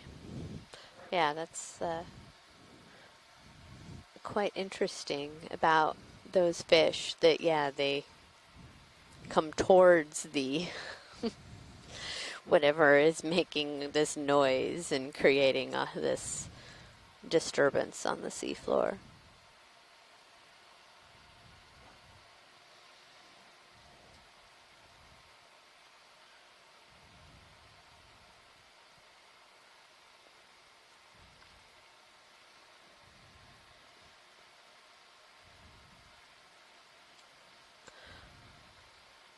We have a little bit of stars and stripes on the seafloor, it looks like. A bunch of these brittle stars, and then some of the tracks that they're making in the sand. Nicely done, Amy. Had to work on that one for a while.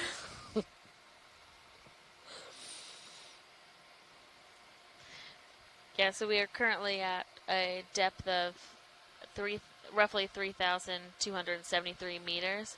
The temperature down here is only about 2.3 degrees Celsius, so quite cold, and a relatively high oxygen of 8.2 milligrams per liter. There's definitely a number of these fish Another around. set of lasers on that fish.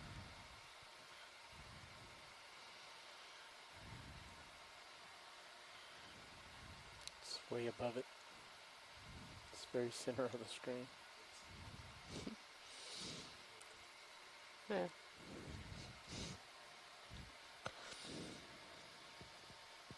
It's like that fish came in, gave us the profile view. Yeah.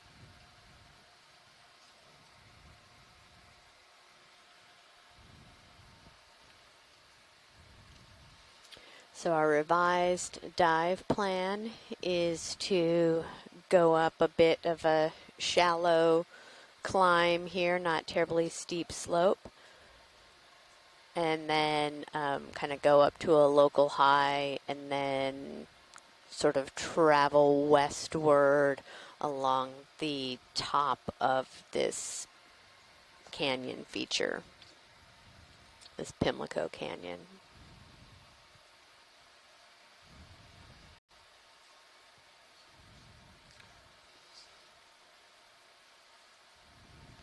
Yep. 20 meters, you want to same bearing? We are at a relatively deep Bridge site ROV today, the nav. deepest site we will explore on I'd like this to request expedition. a move. And so our dive today meters, will bearing 240. conclude at speed around decimal 2.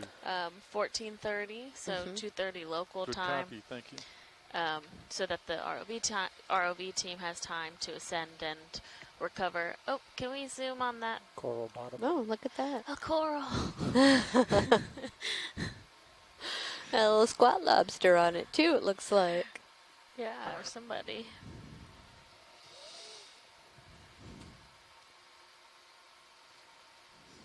So most coral needs a hard substrate to attach to.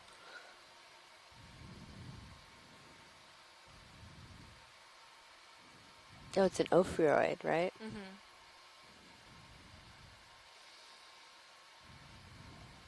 Partial. Freud has very iridescent arms. Mm-hmm.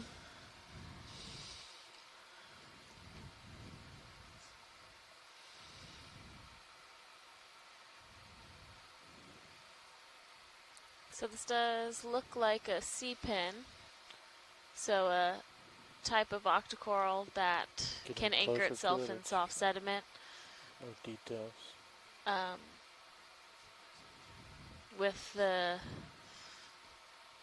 turbidity, it's a little difficult to see because those tentacles are so translucent, Mm-hmm. or the polyps themselves, but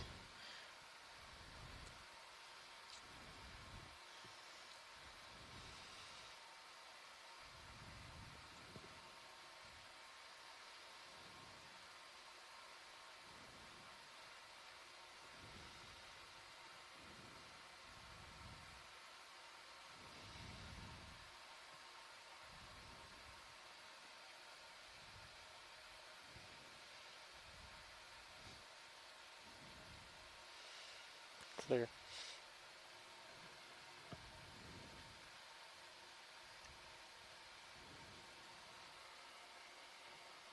the shadows are cool from that coral. Mm-hmm. Have our So lights come in from the different angles and yeah. creating the two shadows.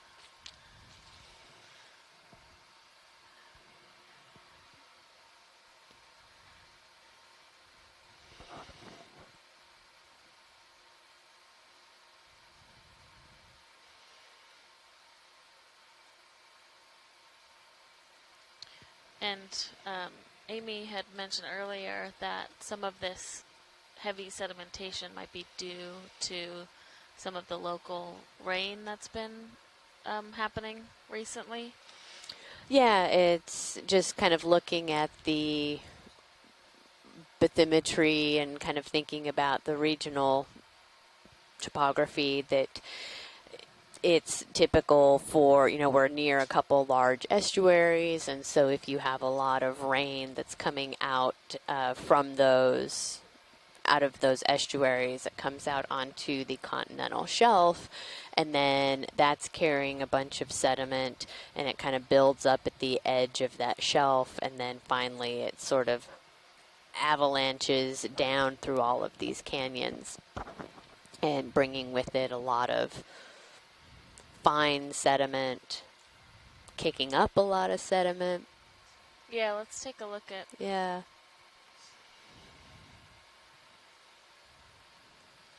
Looks like sargassum with a. With the Yeah, it's definitely a coral. It is a coral, yeah.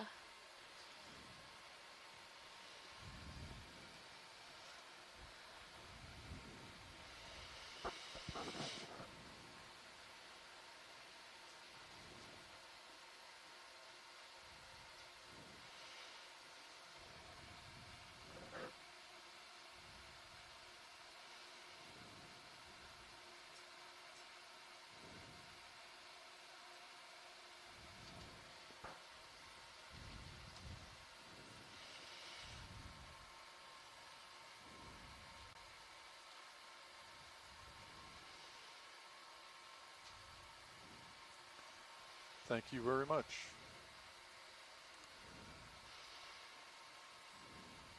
Pilot Avs, the move is complete.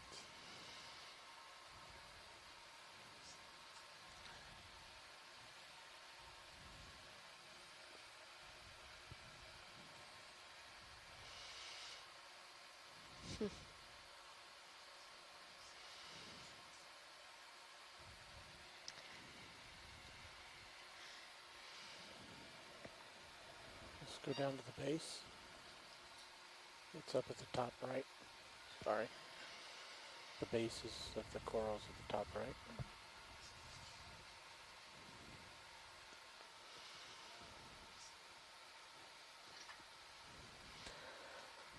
And something gelatinous on the base.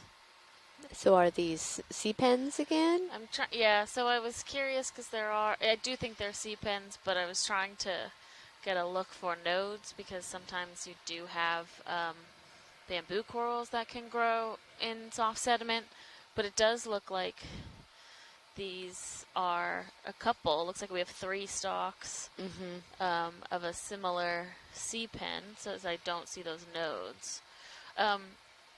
question, pilot. Would this be one of these be something we could collect? Roger.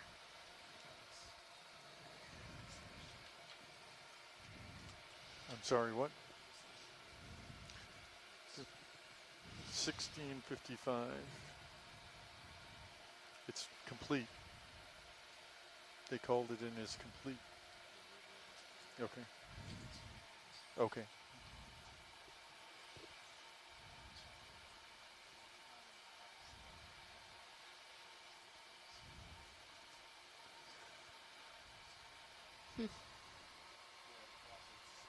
Yeah, go ahead.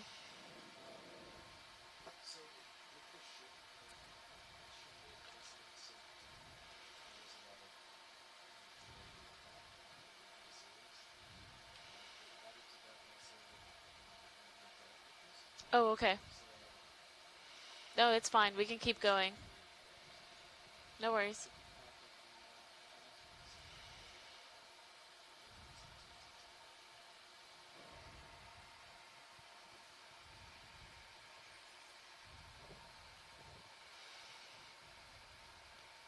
Yeah, and it just looks like that piece of sargassum kind of got hung up on those Right. 3 stalks there. And we've seen this a couple of times throughout the different dives of this expedition, this sargassum on the seafloor, but also getting stuck in corals. And I am personally pretty curious how long that sargassum persists and if it actually impacts the coral health. Yeah.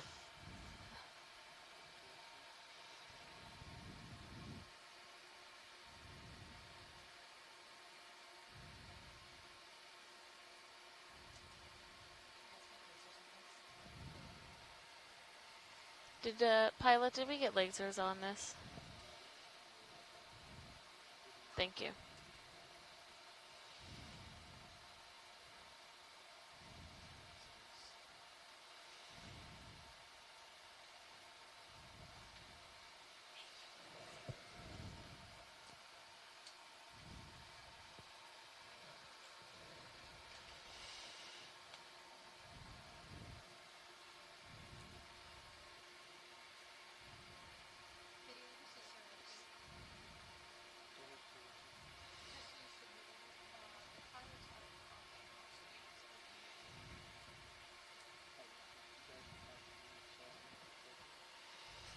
Yeah, copy that video. Must have been turned off earlier. Thanks.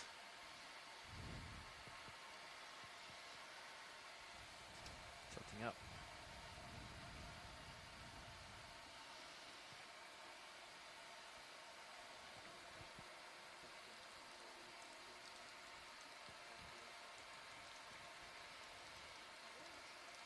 That looks good.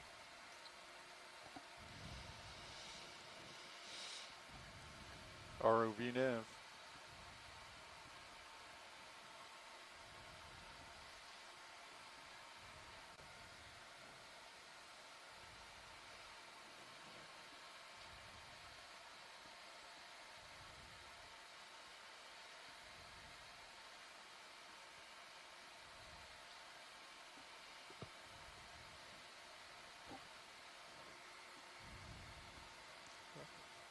Received. Thank you. Did you guys copy that? Yeah, copy that. Thanks,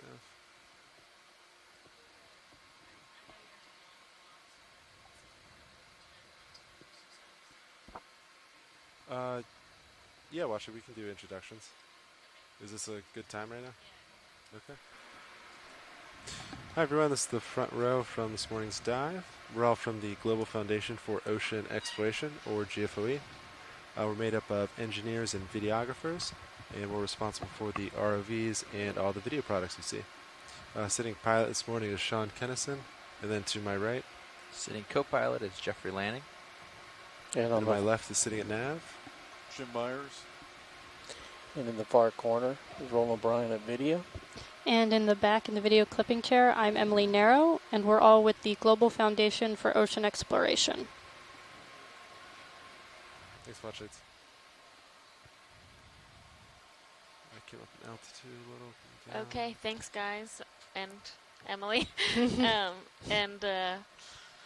In the back row with Emily, I'm Alexis Weinig. I'm from Temple University, and I am the biology science lead.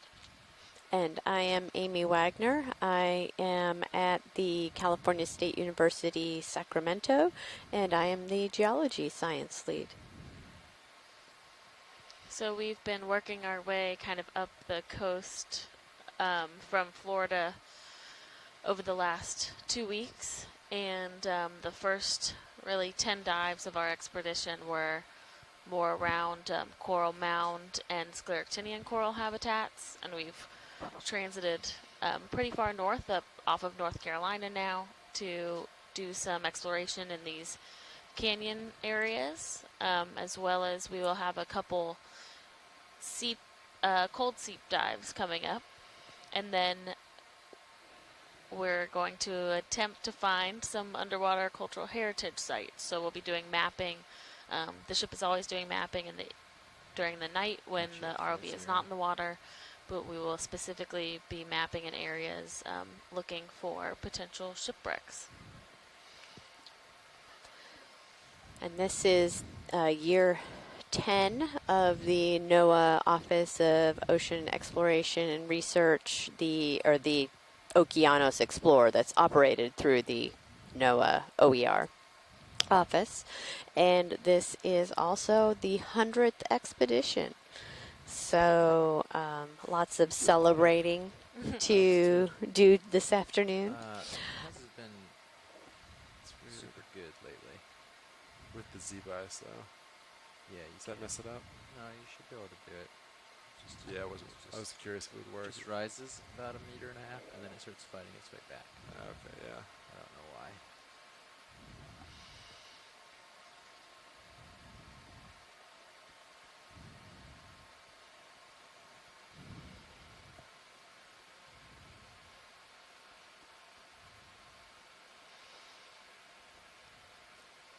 There's another one of those. Oh yeah, another of those shorter sea pens with this brittle star on it. We'll go ahead and take a look. Alright, video come partial. Yeah, hold that. There's lasers. Set it up.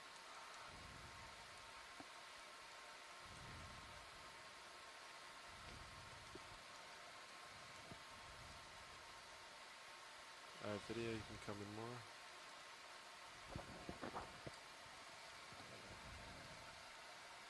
Partial. Great. It's very, very translucent polyps, but they do have those 8 pinnate tentacles around each polyp mouth, which is characteristic for octocorals. And you can see, if you look very close, there is a skeleton or a rod essentially through the center part of the sea pen, which is what gives it that ability to be a little bit rigid and stand up. Ready? Yep. I did not know before this expedition that sea pens were coral. Mm-hmm. That helps.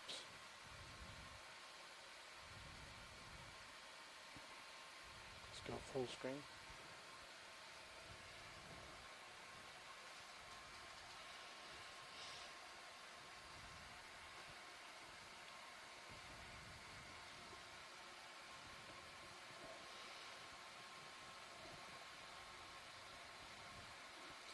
And video's clear. Alright, come on. Get rid of those lights, pilot. Lights clear. Pilot.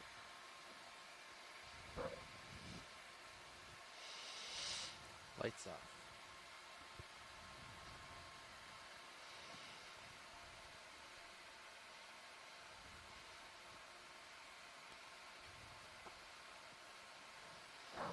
So we had been talking about sargassum earlier when we saw it on the seafloor, and Ken Sulek has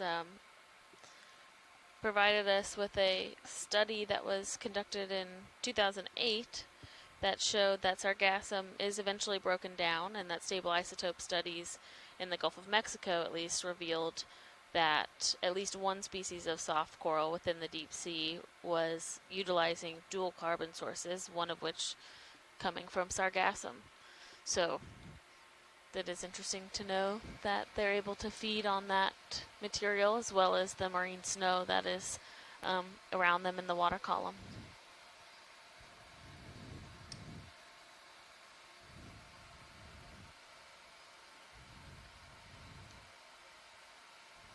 We have approximately 95 minutes of bottom time remaining. After that. Thanks, Something Nav. red. in that Can spot on we the left. get a zoom on that pile of stuff down there? Yeah, copy that. My very That's like video. descriptive See some explanation. enemies in there.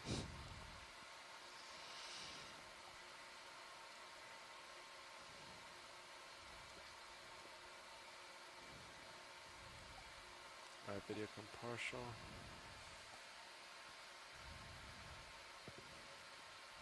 Alright, you can keep going, take it easy. Ooh. A couple anemones Yeah. In this case, I'd on actually rotate around the opposite some buried side of the rock. sargassum. Rotate opposite. Yeah. With low visibility, I don't feel comfortable doing that.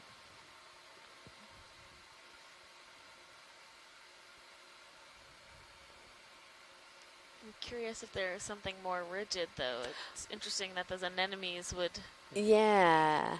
settle Shape just sort of because. looks man-made.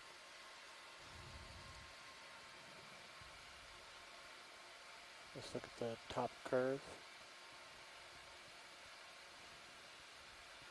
Max zoom. Some gastropod shells, it looks like.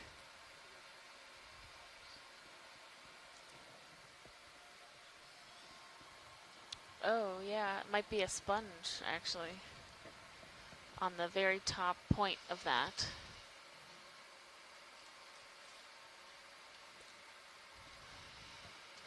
To me, it now looks like it may be one of those, sort of like we're looking straight on at a solitary hydroid, maybe?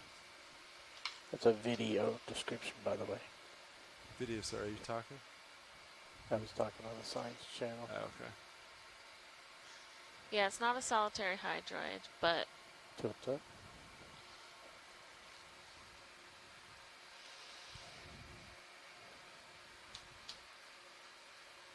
it does have very interesting, Da-dum.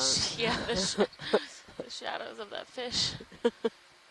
Gonna do the shell on the left. That's lots of interesting things going on this. Right, I think this shows some Slow evidence tilt of down. if Perfect. there was harder substrate down here, or how desperate some of these organisms are for that, if they Yep, you were can go going ahead to and be continue able down slow. to survive.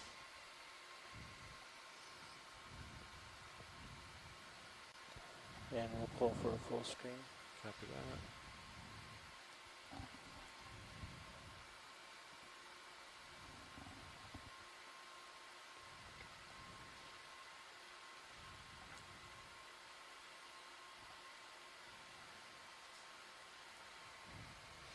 Video's clear. Science Alright. is clear. Come wide.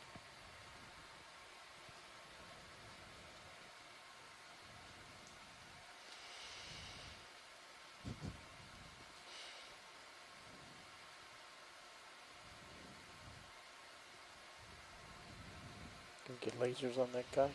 He looks bigger than the rest. Thank you, sir. Copy that.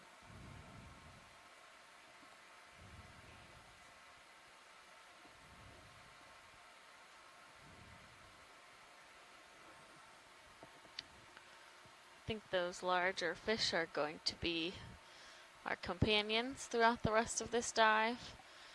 Like Ken Sulek said earlier, they're actually somewhat attracted to the disturbance from the ROV. So we keep seeing what I believe is multiple individuals coming and going as they check us out. And realize we are not something they can eat. not really even making anything, stirring anything up for them to eat. Yeah. What do you guys think about another move at this point? Yeah, I'm ready. Would you like 20 or you want to go back down? I think 20's fine. 20 at 240. Yep. 0.2. Sounds good. Apparently, they don't eat the brittle stars.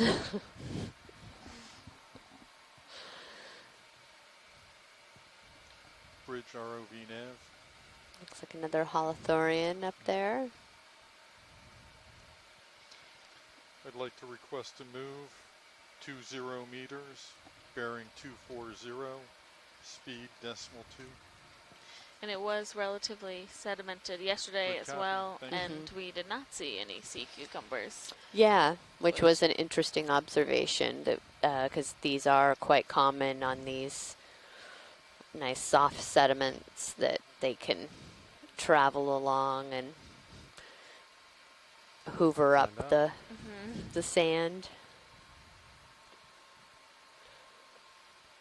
Get closer. Alright, Vidya, you can go come partial. Hold that, please. Looks to be quite a different color than the other ones we've seen as well. A bit more of a yellow-green. Alright, Vidya, you can come in more. Sorry, Vidya. That's it. Yeah, I can, let me reposition.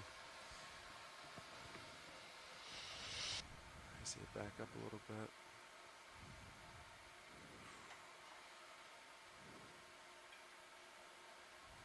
Alright, Video, come partial.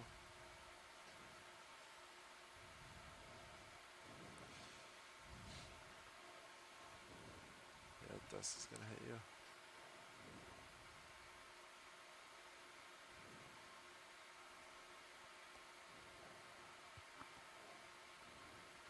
Alright, Video, you might not be able to get That's much as from much that. magic as I could work. Yeah, Thanks fair for the enough. attempt.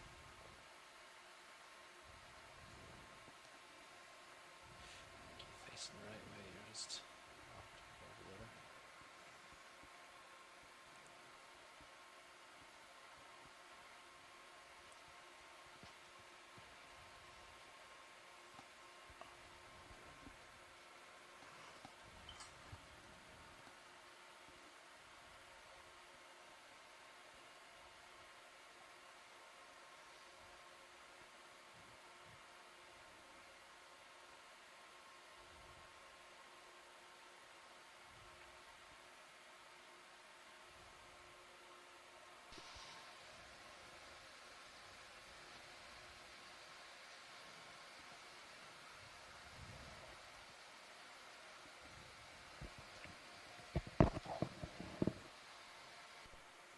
Just whip coral straight ahead, top of screen.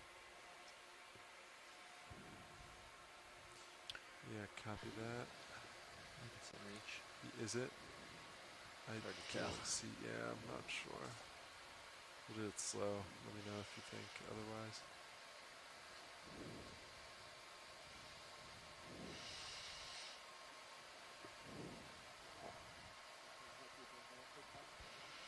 No, you're alright. I'm just watching for signs of feather being stretched out, but looks good. You're alright, pilot.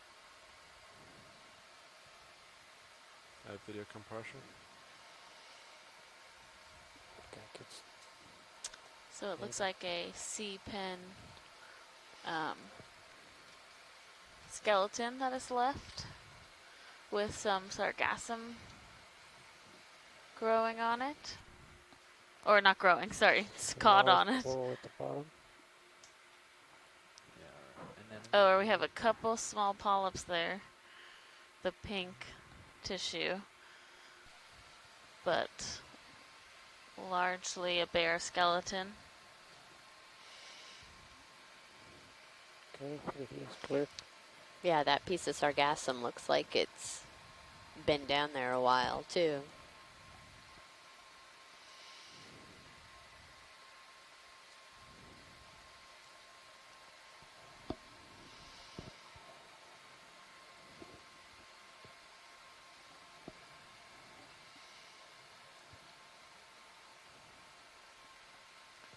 Thank you, Bridge.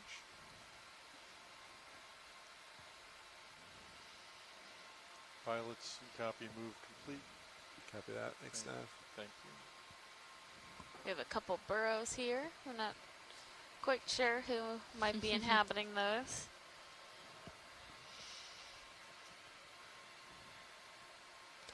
Great soft sediment to burrow into, Yeah. that's for sure. It's probably, we can't see it, but there's probably a lot of meiofauna that are living in this.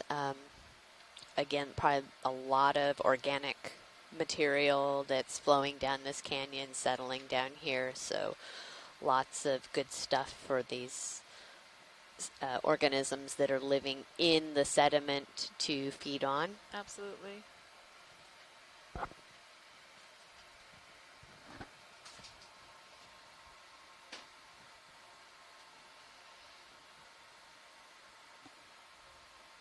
Video swapping out. Copy that. Thanks, video.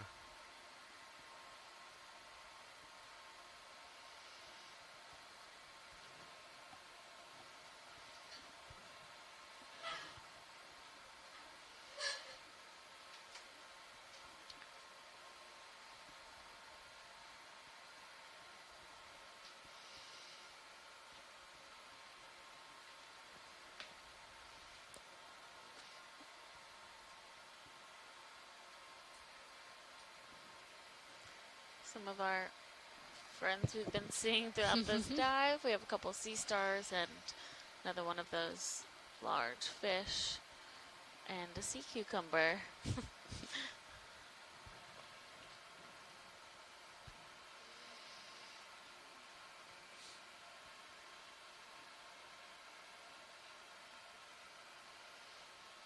While it looks pretty bare, it really is astonishing to think about the amount of life that is out here, right? This is very deep. We're over 3,000 meters of water depth, very cold at, 2.5 degrees seawater temperature.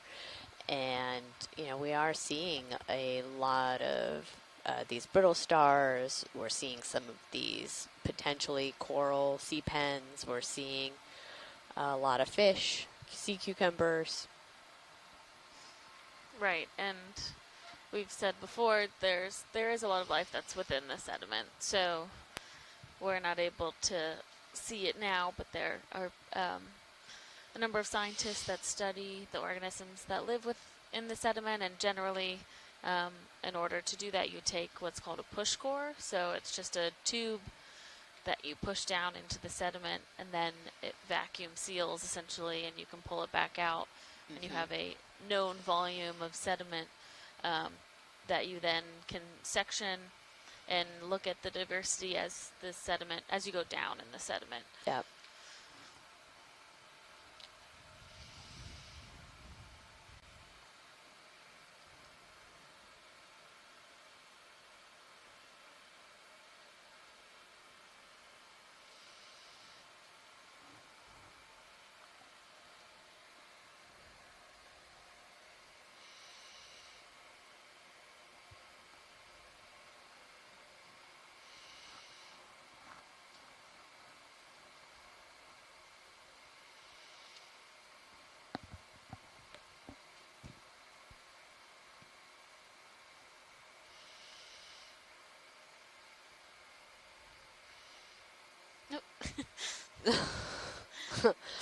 That's an interesting orientation.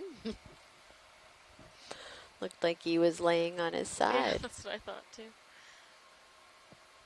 We have something small swimming in the water in front of us too, if it's possible to see that. Video, you want to snap on that? It's moving quick. Alright. It's Video, okay. come wide. How's my tilt? He's underneath me. Thank you.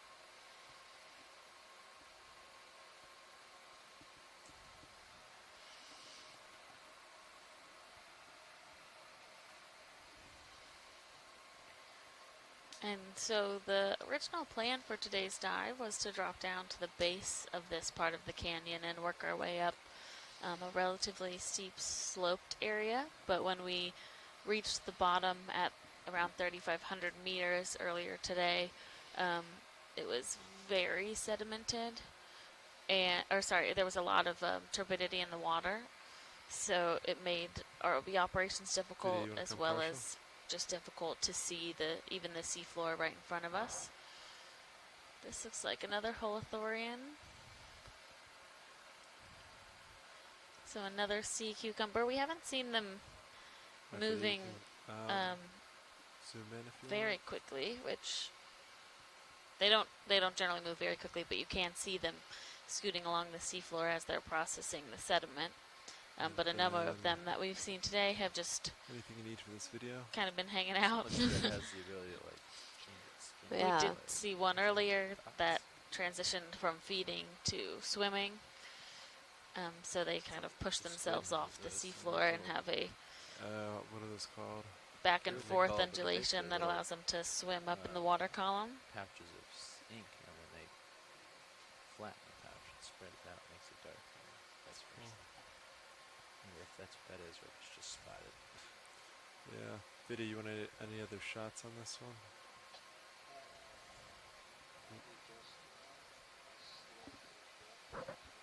Oh, sorry, I jumped the gun on.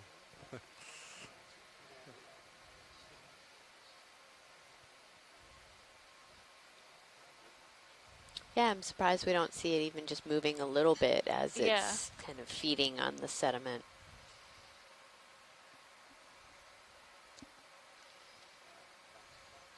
It has such a big buffet in front of it that maybe it's just, processing yeah, at this point. Yeah.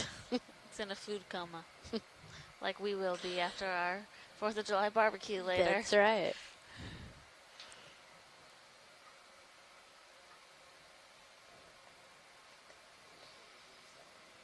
Yeah, and you can stop at partial so I can get lasers on them.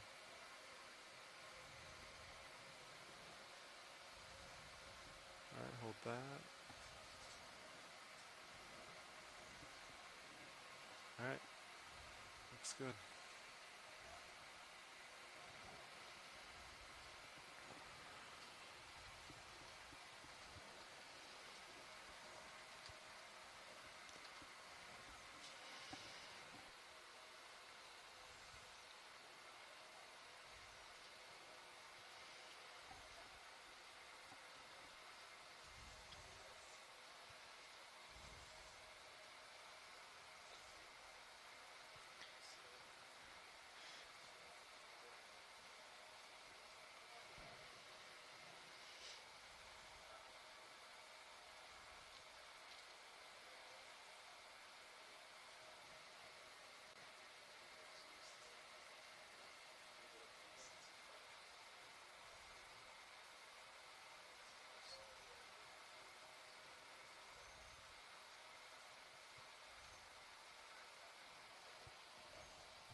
So we have our pilots doing a little bit of a swap here. So we're a little farther off the bottom for a few minutes while they get settled back in.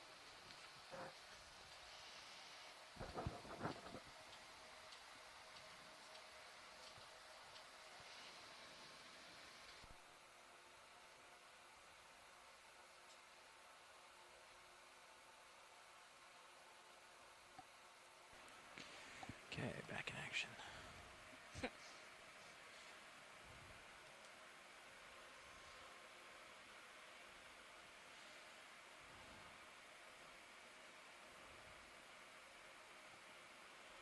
All right, I'll do my thrusters. You do the HPU. Ready? Hold on. Say so?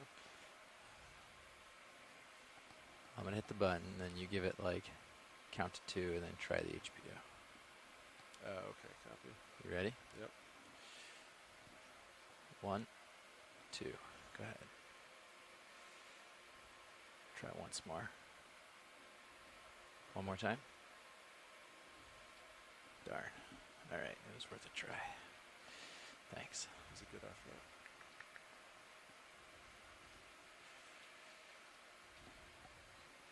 Okay. It's the thought that counts, right? Yeah, absolutely. All right, I'm looking 4-5, Delta 12. Copy. You're dead ahead. Great.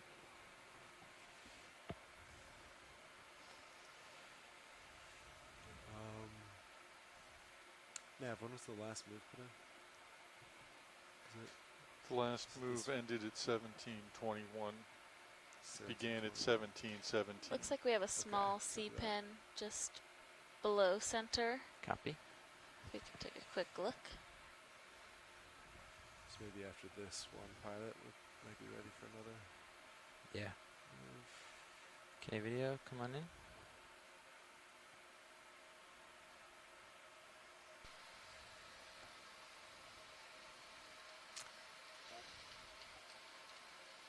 Yeah.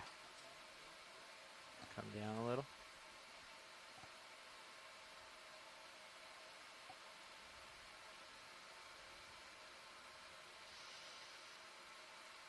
Yep, so we have another type of C pen. So it looks like our third It's all the type tilt we've down seen I have. I today. can back up a little. This is if you need it. relatively small. Some of the other ones have been quite a bit taller. It's really long tentacles Polyps, coming out of the yeah. polyps. Backed up too much. Are those called tentacles on the polyps? Yeah. Stand by. Yeah, they are long tentacles, aren't they? That's cool. Video, did you say Yeah, pilot, you ready for that? Yeah. X-lights are on. I'm ready when video is.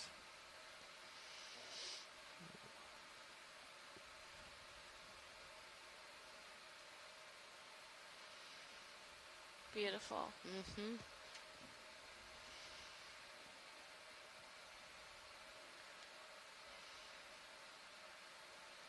Yeah, so there's a pretty high diversity of sea pens.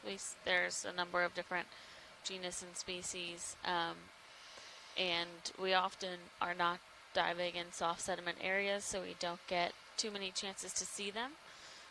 It'll be interesting today to see over the rest of our dive track if we can continue to see similar ones, or if we see an even higher diversity above the 3 that we've seen today. Right, give it a couple more seconds, and then we can move along.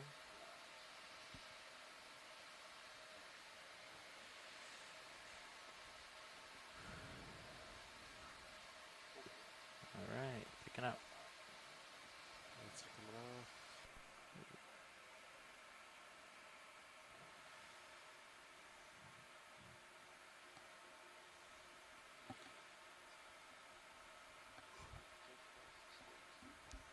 Thanks.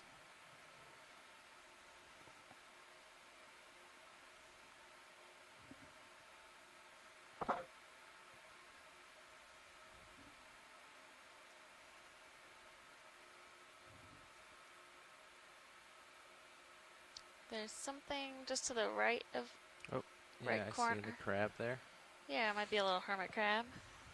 scurrying along.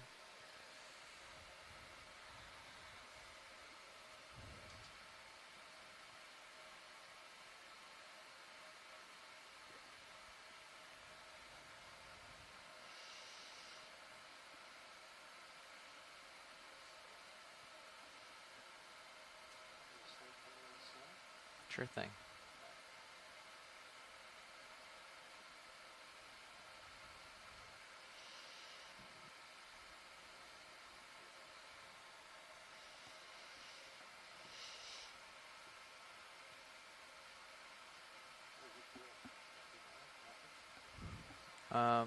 Sneaking in a little now.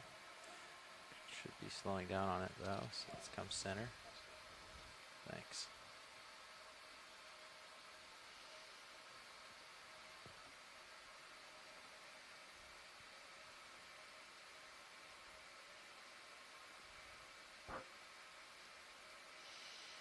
I'm trying to. Can you tell what is on its back? Is it a shell or a? I don't think it's a shell. It looks, from my screen anyways, it looks like a shell, and he's got a couple little things on the shell, attached to the shell. A couple small things. I can get in a little closer. He was crawling, so I didn't land, but I'll sneak in and see if we can get a little more detail here.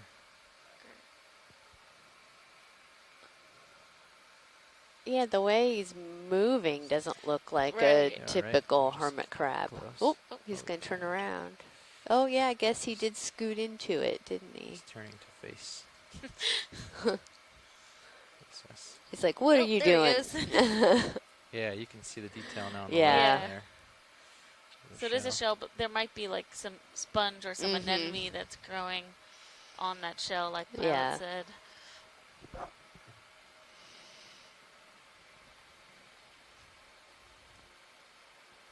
Yeah, look at that big claw Yeah, there. just dragging along.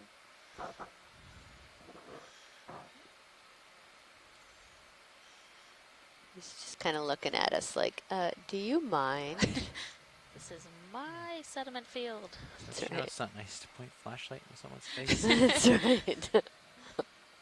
I'm sneaking back. Sorry, Brian. Hard to track. It's very small. Oh. Yeah. Thanks. Get one last good shot here, and then we can move along. Oh, off he goes. It's like trying to go hiking in the snow when it's Yeah. knee deep. Yeah, go ahead. It's a very energy intensive lifestyle. Mm-hmm.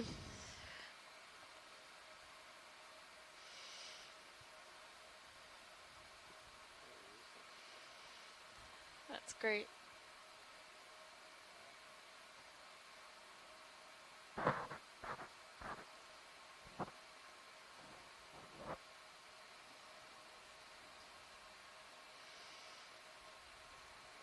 I'll let him crawl off. You can leave it.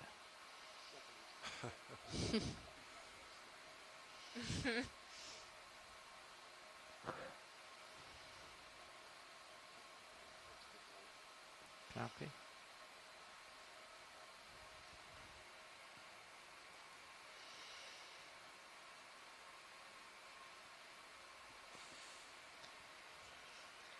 Great.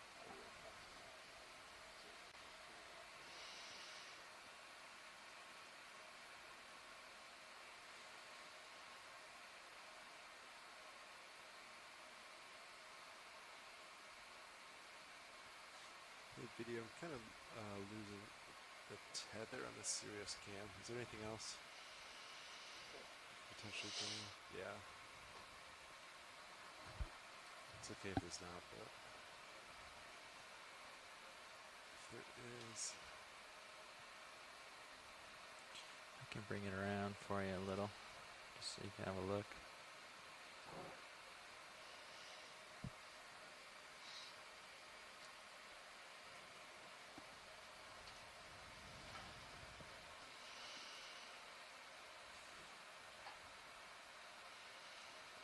okay, I can see it there.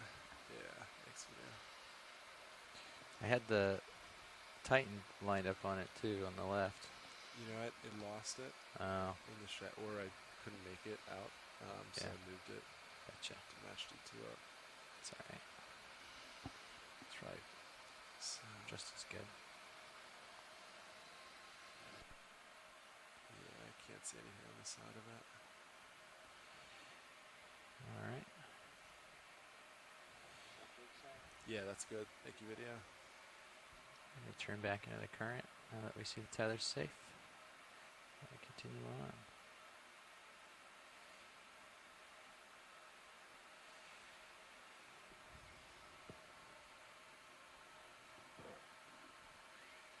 Probably do a move, maybe. Yeah, I think so. I think the same thing's fine. Yeah, we're ready for another move, I think. Nav. Same. Yeah, the same, yep.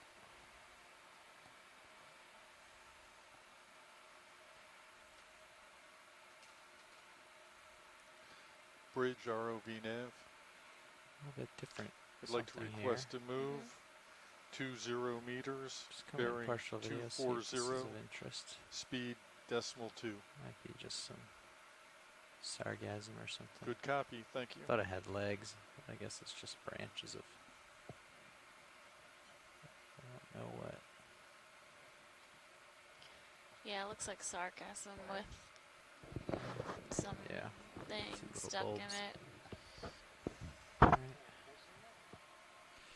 Alright. No, I think we're good. I think it's just, yeah. Thanks. It looked like a crab from up high. I thought it was another different kind of crab. Yeah, it did. I thought it was also.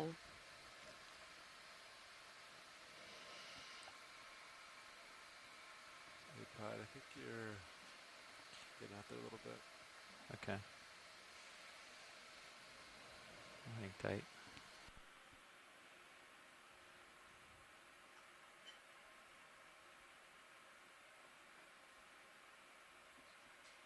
Based on I just couldn't really see you.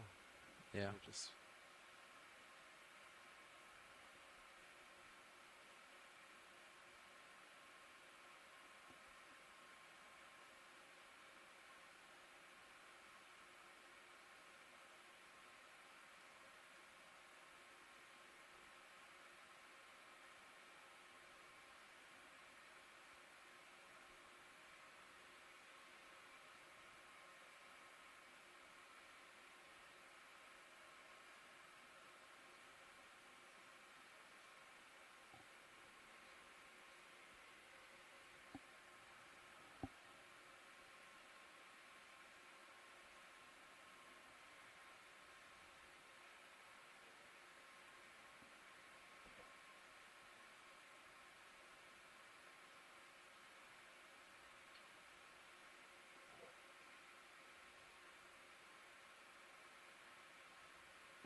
So if you're wondering what all of this stuff in the water is, we call this marine snow.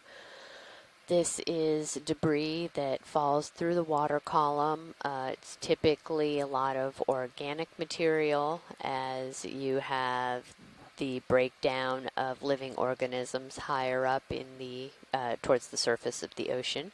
And then we also have a lot of fine sediment particles that are likely flowing down through the central axis of this canyon that we're sort of diving on the upper wall of this canyon. Staying like this, partially because it puts the current right on my that's how I starboard started. quarter. Yeah. And it also, if anything weird goes on with the tether, it's turned next to me. Yeah. But it does make it so you can see it better. That's why I was trying to get the upper swim around, but we can't get the hydraulics booted, so. Oh well.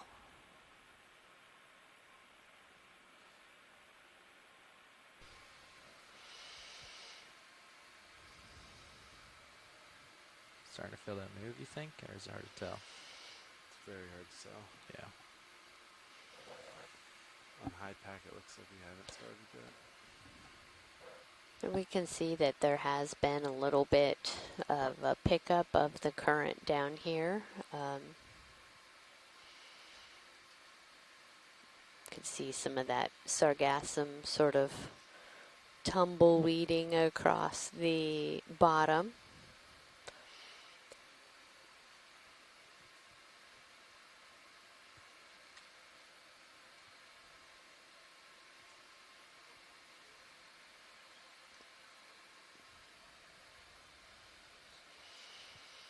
Yeah, that's all right. Actually we have looks, approximately 1 hour left of bottom time. Roger, thank you, Nav. Yeah, Pat, you're. It looks Yeah. like it's gotten Just an easy worse. lob out there. Yeah, I got nothing on you. Okay.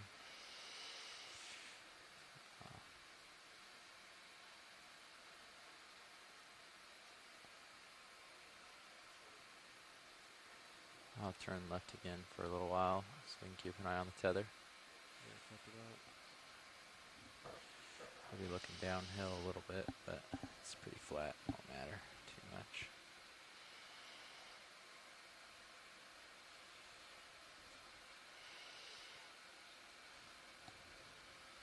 Okay, I came back a little closer and now spinning to my left.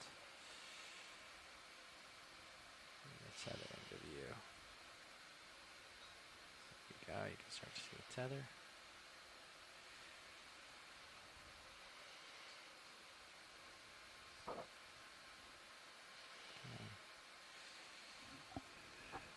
Quarter in the wind. Lots of fish here.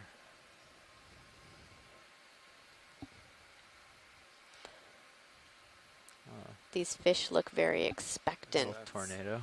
You, See right? a little tornado. Oh maybe? my goodness. That's super cool.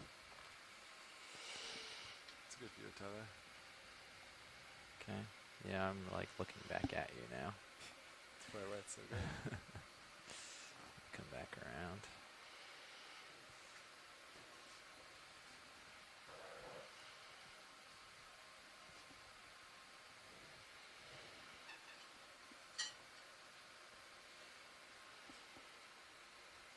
It looks like we're starting to move on high pack, or maybe we did move a little. Okay. It's tough. Yeah. Say. 150 now. So I'm pretty much 90 to you. Just a dark. Nothing out there. I'm just gonna back up back towards you so we don't lose track here. Sounds good.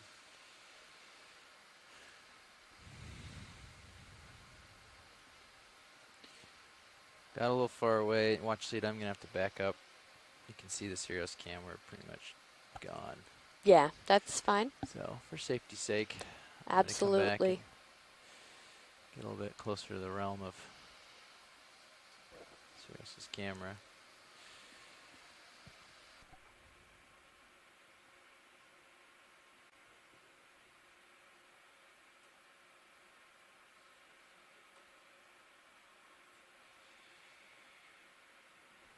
Yeah, so there you are. Yep. Coming to the starboard.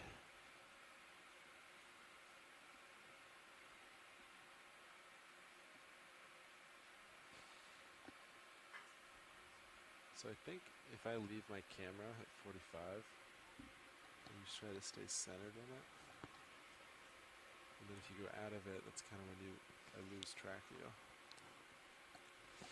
So, like, it's like you haven't moved. I've come back to this track 3 times. We've done 2 ship moves, and I've come back to this track 2 times so you can see me. I don't know if Sirius is actually moving with these moves or what, but 20 meters? every time I come back center of view, Yeah. exactly, I'm right back on this.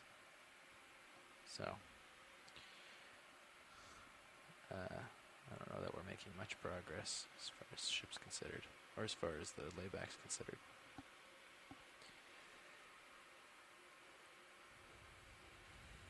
There's a thing that we didn't see last time we were here, so take a peek, see if something happens. Let's take a peek at the thing.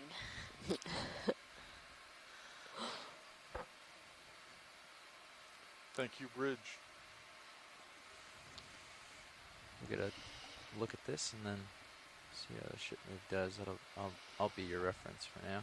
Yeah, copy that. Okay, video, come on in. A little anemone or something in the sand here.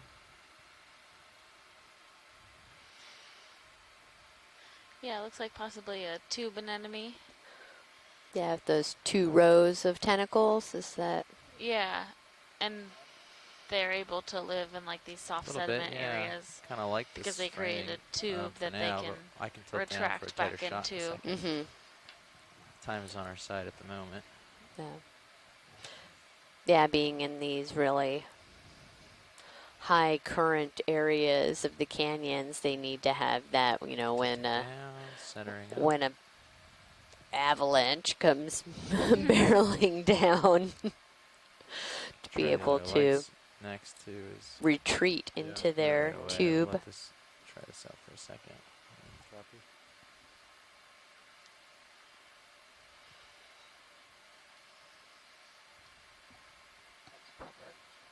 All right, you want to try a little different light, see how it looks? That light's coming on. One of the Get it right. fascinating things about this work has been, if you think of even 100 years ago, a lot of people Yeah, it's a thought little that close to the all of bottom, not our much more world's detail. ocean seafloor looked like this, Yeah. right? Just a lot of sandy bottom, very flat. All right, video. And, you know, while there is Lays it so definitely I a, think we can come you out know, a some little of for the that. seafloor that does look like this, as we're seeing, Tilting we've down. also learned so much about the other types of Add a little habitats more, on the just so I can seafloor, see and the we've lasers. seen various examples of some of these coral mounds, and on previous You're ocean moving slightly towards me. exploration expeditions where Okay. they've investigated, you know, the Marianas Trench Okay. and hydrothermal features, we've learned so Alright, much moving about the on. variety of the seafloor. Yeah, definitely. Next video. And while this isn't quite what we normally seek out or are looking for, because we're interested in hard bottom and animals that grow there, this type of information is still significant.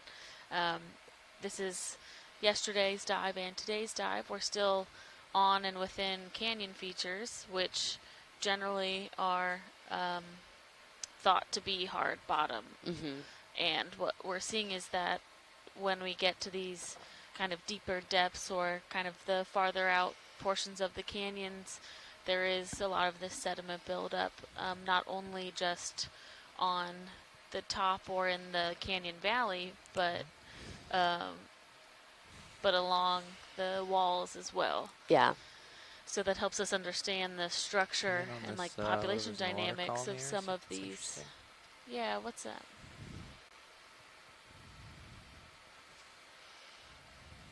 Is it a jelly? Or it is. Maybe. Yeah. something gelatinous. In there, I'm coming down to it.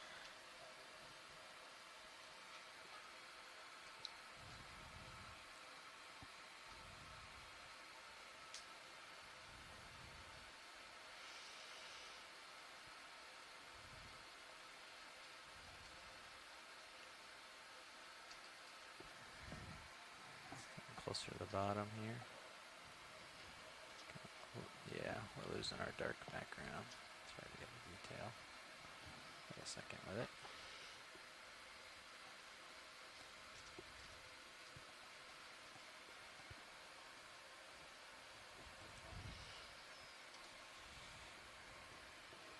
I don't think there's a lot of interest. Can we move along, I think? Thanks.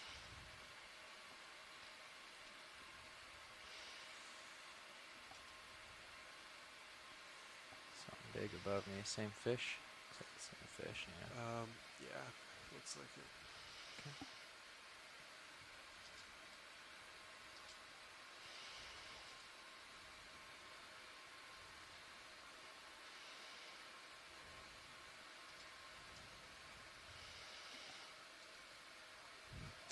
Yeah, so being able to observe this type of area in and around these canyons gives us an idea of how Yeah, I sediment mean, and current flow I just saw a glimpse impacts of that the same surfaces of mark, these so we've only made it a canyon couple meters, walls, but and I'd rather. it can help us understand I can't push just out very community far and without population losing it, so I'd structure rather of stay a little ahead of it, I organisms guess. that There's nothing. are We're both on a benthic flat sandy bottom.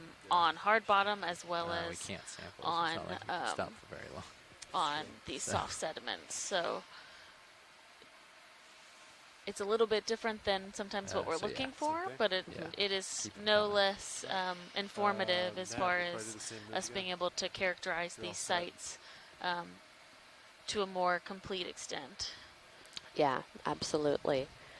And, you know, putting on my kind Oh, of just in a second, geology Start and over, process hat, just thinking about I'd like to these request another canyons move. in the Refresh the video. greater 20 meters, generalization bearing 240, that, you know, this speed is how decimal we 2. are transporting Yeah. this material that Good copy, was thank you. originally, you know, on the continents, that's being eroded and taken down through the river systems onto the shelf and then through these canyons to be deposited into the deep sea, is really an interesting process. Yeah, and so this fish that's in center right now has kind of a nipped fin, so it looks like something has come along and taken a snack.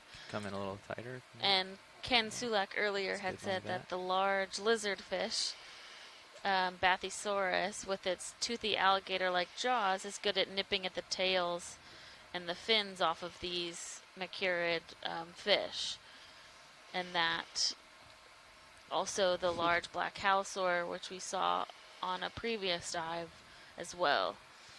So I think if we see those little Let's bits see if I can missing bring from it the in. tails or the fins, it's likely those other fish that are coming in and doing that.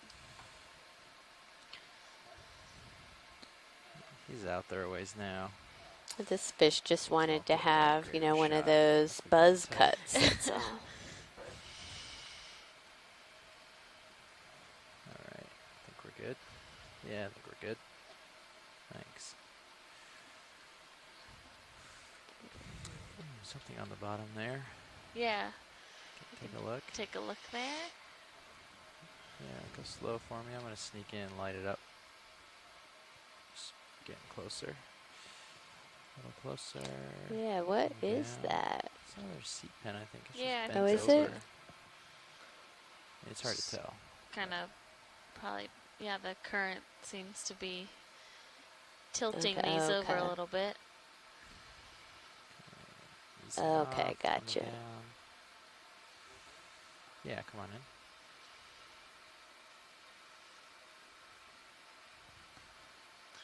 This is looks to be a different type again, so our fourth type of sea pen today.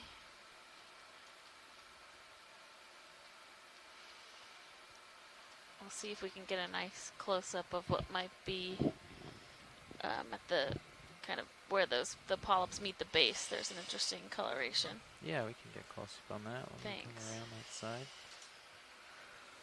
Stand by 1 second video. I'm going to try to get that lined up. So I don't dust it too much landing here.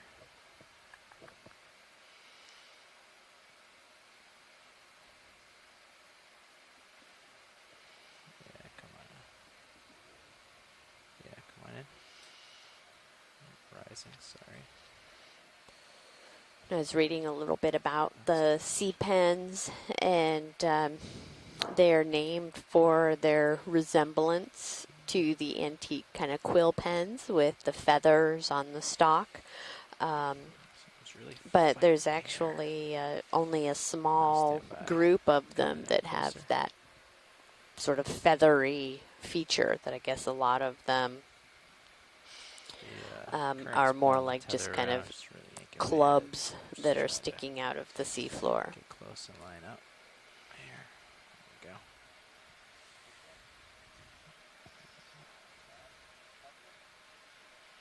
Oh yeah, it does have an associate.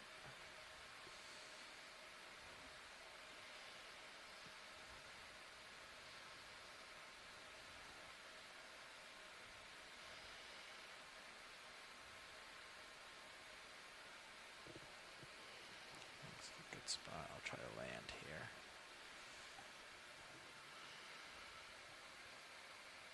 Okay. Alright, coming tight for the sand gets there. Thanks. Yeah, it looks like it might have gametes, which would be those like orangish balls around the where the polyps meet the Thank you, Bridge. axis. And there seem to be some up deposited up through the tentacle, up through the polyp towards the tentacles on some of those polyps as well. There was an, I believe, there's an amphipod, yeah, at the top. Try, yeah. It's definitely being blown by the current a bit.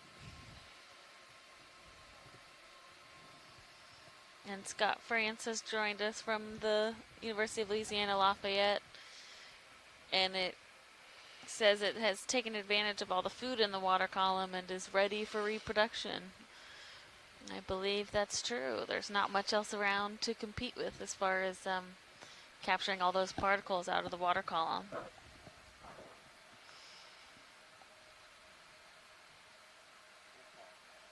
Yeah, I'm good when you are. Is this full zoom? Yeah, alright. Come out partial. We'll get the lasers on here. Can you help me with lasers? My hands are tied. Yeah. Thanks. Perfect. Coming down. Let's full tilt down. Okay. Great. And moving on.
Another holothorian out there. Yep. Looks like similar to what we've been seeing. Yeah, we can just take a quick zoom. Okay, we can snap in video.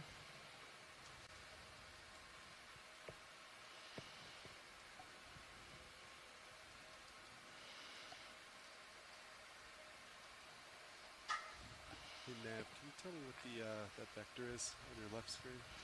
Come down a little. I just can't quite see it from here. I think It's this is slightly a, different. I think it might be muted. Similar, but yeah, I think Slightly south of east, smaller. maybe? 105. we 105, saw what's one the of charge these do? previously. Okay. Yeah, what's that say? Well, It's we don't need cute to swing little, too long, Yeah, yeah. sorry, it's your like a left couple little side. horns sticking up there like ears. Yeah, Reminds that's me of a 105. hippopotamus. 1, Yeah. 105. Okay, what's the magnitude? 1.3 knots. Okay, thanks.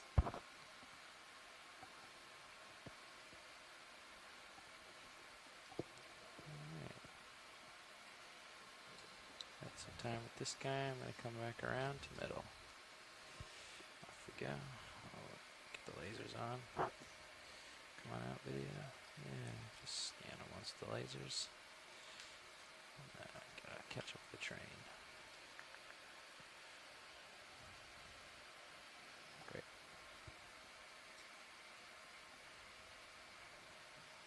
Thanks.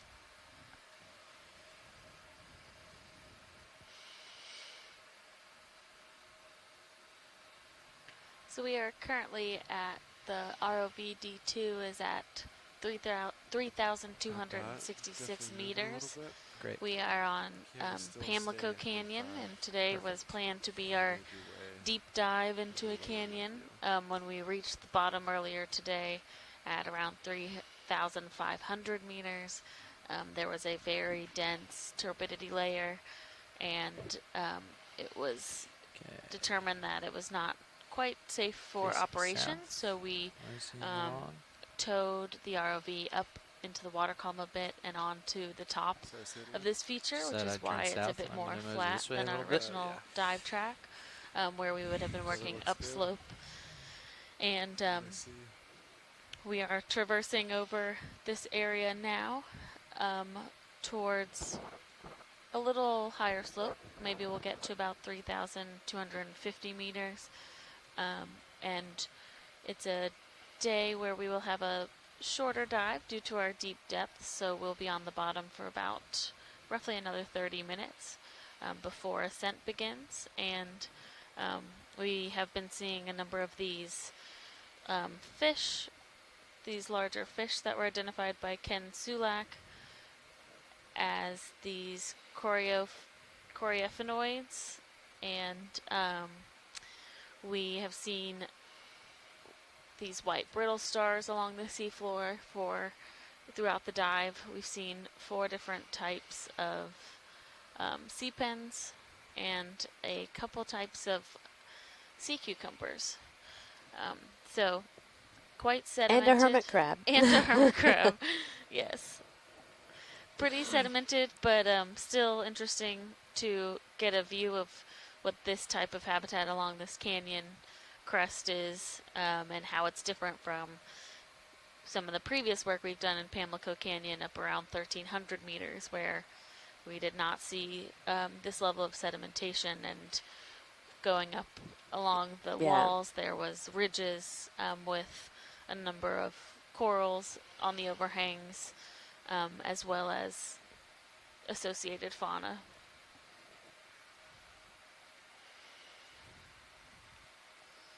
Although given that our dive yesterday on a canyon was a little more shallow and we still had very low visibility, I would hazard a guess that even if we continued into the shallower parts of this canyon, that we would Done a still while? have a lot of It's turbidity in been the water. 7 minutes Yeah, since yeah. it ended.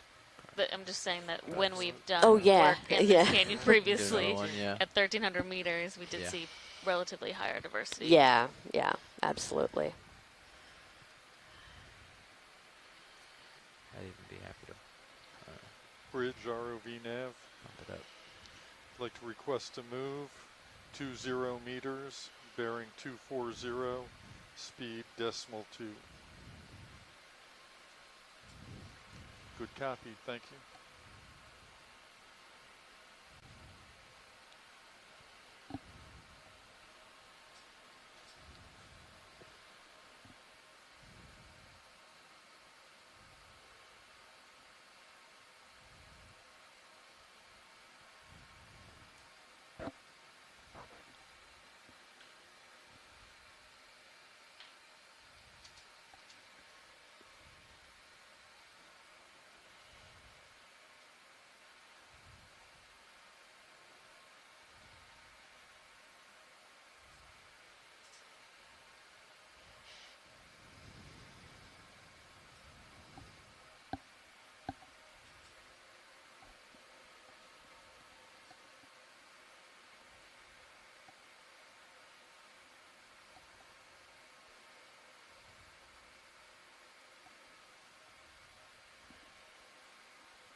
Just been turning up the Z bias more and more.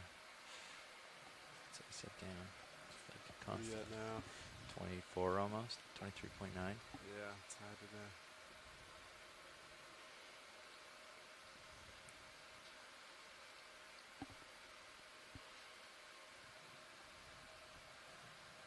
Our dive for tomorrow is going to be in a little shallower canyon with a pretty high slope.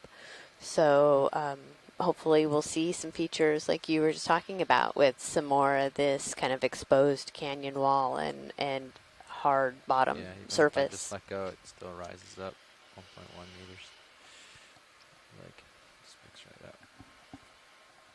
Just when you put in auto altitude, or No, if I just let go of the stick, like, yeah. even at 24. Comes up Yeah, and so as long as the Gulf Stream and weather work with us, we will be diving every day until July 11th. So we have, I believe, 8 days left. What day is it? We have 8 days left on this expedition, and That looks good. we are currently on dive number 12. Yes. Yep.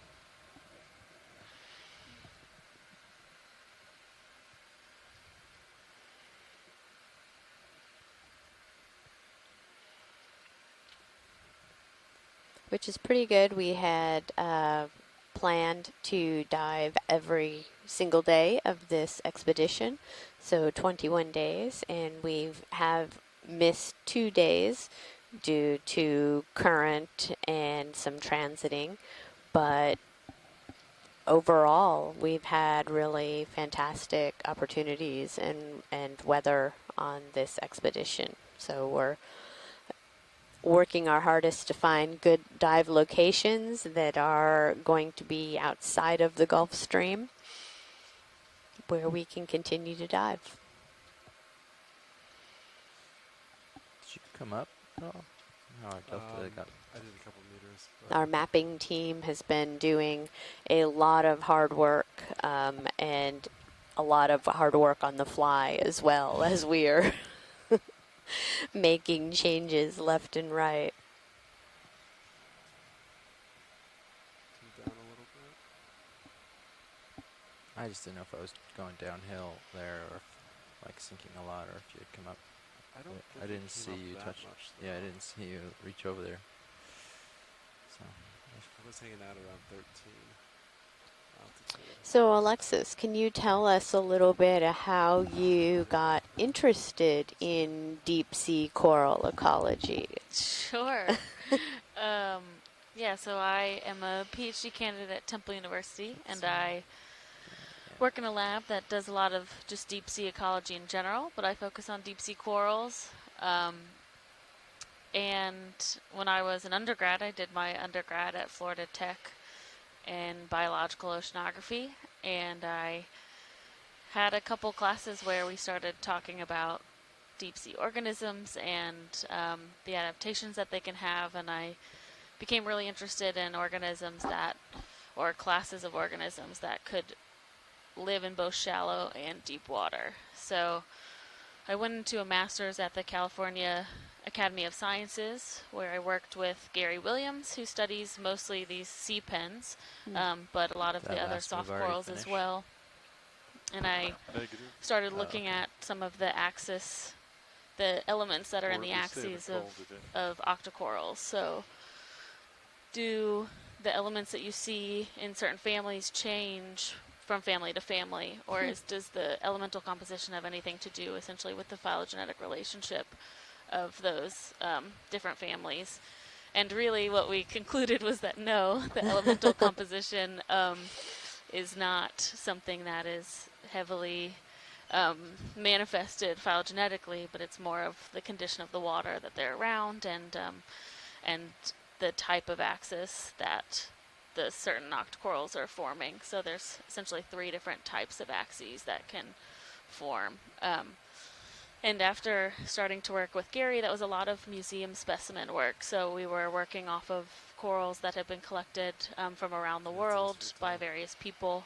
That's good. And I wanted to get into doing the research on an active side. So I wanted to be the one doing this type of exploration and really getting that firsthand visual versus just a specimen in a jar. And so I reached out to Eric Cortez at Temple University, who does deep sea coral ecology, and we met and got to talking about some of the ideas that I had as far as what I wanted to study and some of the impacts of the Deepwater Horizon oil spill on the coral communities, and that is a lot of work that Eric was involved with when that, right after that oil spill happened, and still to today we're working on it. And so I started a PhD about 5 years ago now. Oh man, doesn't feel that long. It flies by. Yeah. Studying more of, human impacts on these systems. So not necessarily too much into the phylogenetics or relatedness of species to species, but how are we as a human population impacting these systems both directly in the sense of an oil spill and indirectly through climate change, so changing temperatures and pH and those types of conditions. So yeah. And here we are. And here we are. That's great. And we have been seeing these same reoccurring friends Cool. throughout the day. These larger fish that have continued to investigate us, which apparently is characteristic of them as they are scavenger predators. And then we've seen a couple different sea cucumbers, like that nice orangish greenish one. Yeah. And these sea stars that are just all over the sediment. Yeah. Yeah, and Rob Carney had mentioned earlier when we saw this similar holothurian that usually the ones in this group are more often a purple color, but that this yellow-green has been noted before, and I think we've seen now 2 of them of that really kind of yellowish, greenish color. We have 30 minutes left at bottom time. Copy that. Great.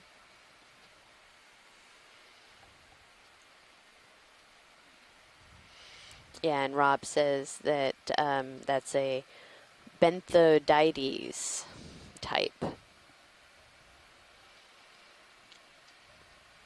These fish are so funny as they're swimming. They look like they're on their sides, or that one, for a quick glance, looked like it was upside down. Oh, there's a little shrimp, looks like. Yeah, I haven't seen a shrimp yet.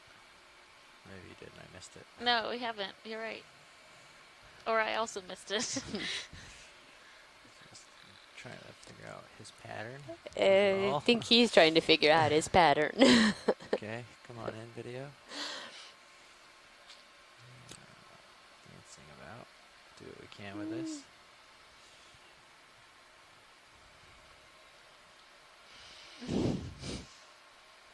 Come in a little tighter if you have it. Yeah, good there.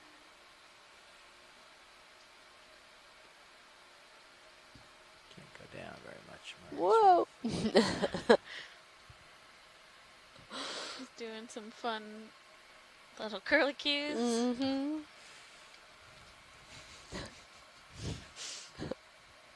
Don't mind that.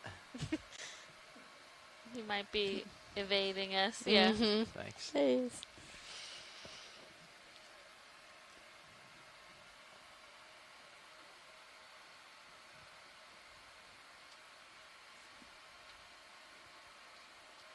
And Amy, you are a paleoceanographer.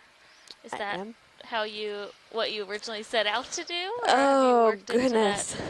into that career Yeah, over time? it has been an evolution.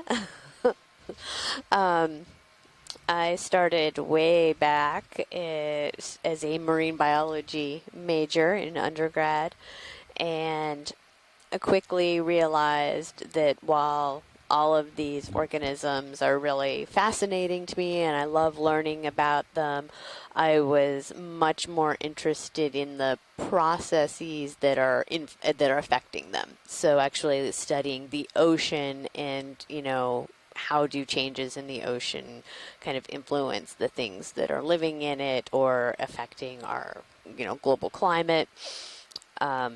Dating myself here, but in my senior year of college was when the 97, 98. Same as we saw before. Yeah, looks like Oh, it. yeah. Oh, it is like some type of gelatinous water column animal. Blob. Yes, for lack of a better description, a blob. Oh. Water column blob. See, this is why I did not become a biologist. Yeah, so the 97, Give it a 98 El second to Nino float was by or at something, its but kind of peak we're the all set senior with my this. senior year in college. And I was just fascinated by the global impact that type of oceanographic event could have, and also learning about the ocean conveyor belt. And I just thought that was like the coolest. So I sort of started to do some physical oceanography, but I really enjoy being at sea and not as much the computational modeling aspects. So I kind of evolved into a paleo oceanography route where I use different proxies for changes in the ocean in the past. So there's a bunch of different proxies we can use, just like people use tree rings on land, looking at tropical corals, looking at some deep sea corals. That's how I've gotten interested in more of the deep sea exploration and marine sediment cores. So I'm now in a geology department, and so doing more of the kind of marine sediment cores, a little bit of the longer term paleoceanography has become a big interest of mine. Cool. And when you say sediment cores, are they much larger than when I think of a sediment core? So they are much larger than the push cores that we're talking about, although we do on the most recent research cruise I was on in the Indian Ocean last fall, we did a combination of the big long sediment cores and then these shorter multi-cores. So they were maybe around 50 centimeters or so, where you could section them at really close intervals. Looks Hasn't like we been have reported, but maybe want a me to hermit check crab or and, two. do another Yeah. move? Yeah, it's up to us to just sort of watch. They call up. It looks You like can it's see that Yeah, one the little tracks. tracks. Yeah. They call up if they can, but Yeah. you know, if we see it zero over ground, then we pretty much call it done. But yeah, we Get did another some one in. piston Yeah. coring same thing. and gravity coring, and our long cores were in the range of like 7 meters Sure, long. frame them up. I kind of like the shot of their like Bridge ROV footprints nav. getting here. Mm-hmm. Yeah, I really like the I'd like to footprints. request a move 20 meters, bearing 240, speed decimal 2.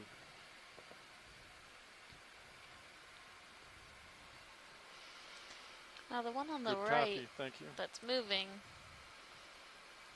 does look like it possibly has something other than a shell on its back. Okay. If you want to just take a look at him first. Before he crawls away. Yeah, before. Sure thing. Give me 1 second. Yeah, come on in.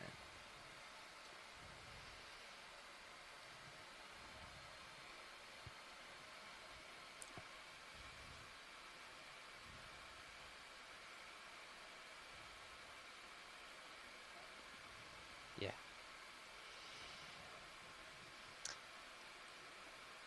Yeah, it looks like possibly an anemone. Yeah, it does. Because there seems to be tentacles Yeah, underneath. the tentacles Mm-hmm. underneath. Touching the bottom. Yeah, Back up. that's... Yeah, he looks like he's in the mouth of the anemone. Yeah, it's an interesting. Normally, yeah, you see the anemone, like head up on the back Mhm. of the crab, but might just be retracted for some reason. Oh, look that interesting white Yeah, is that an isopod? isopod.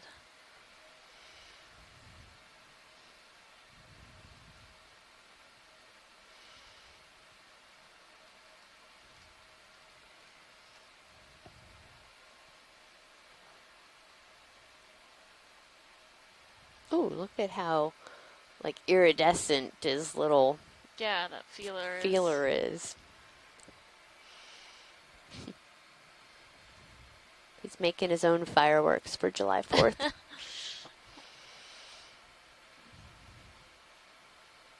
Another second of this, and then Yeah. we should move along.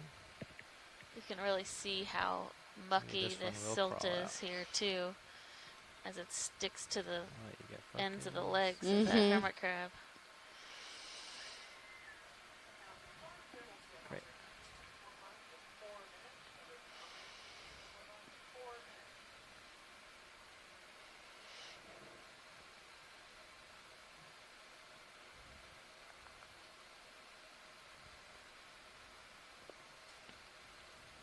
It's interesting to see our tracks in the sediment as well, just how soft this is. I've actually not really been pushing into it either. I can Yeah. try to sink it a little if you want to see if there's any layers. No, it's okay. Appreciate the offer, though. Can come in partial video. There. Yeah, that looks more like a standard shell. Yeah. That Okay, I'm centering them up. Come in a little more.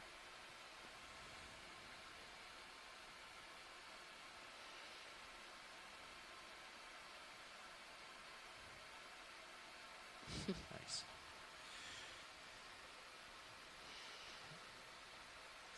Sitting on something? yeah. Take it away. Oh, it's just the large shell, I It's a think. big shell.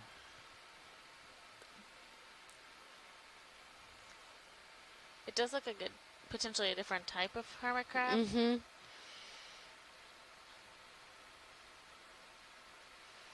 Do they grow out of shells and go find new ones, or do they find a big shell and grow big enough for it? I think they grow out of shells and find new ones. Gotcha. There's actually a really interesting study that about hermit crabs on beaches, like shallow hermit crabs, that Randy Rogen from Boston University kind of happenstance discovered when she was doing shallow water coral research, and she was kind of stuck on a small island doing research, and the hermit crabs all change shells at the same time. And there's like like it's mathematically sound the way that they do it. They developed a model for the switch algorithm, and they all line up and they switch at the same time. It's really interesting to watch. There's videos of it online. Wow. But I have a I'll clear feeling when you are video. these deep sea hermit crabs are not quite as organized. Yeah.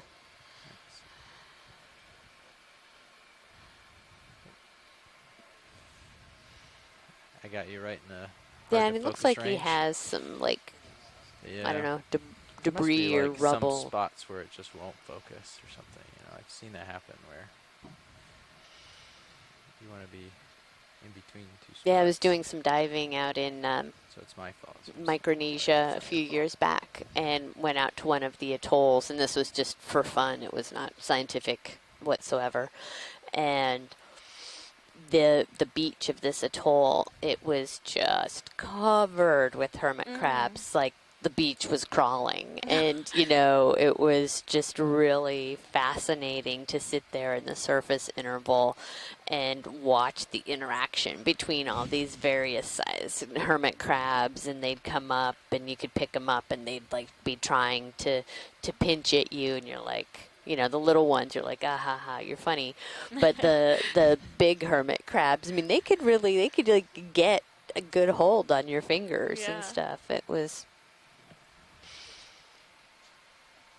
But I always go and, Ooh, a big coral. Ooh. Ooh. That's what we want. I'm going to push out a little for this. Just keep an eye on my tether. Yeah, you know you're all set. You look good. It's like the base is to the right, maybe. Tips to the left. Start at the foreground, the tip. Can come in partial.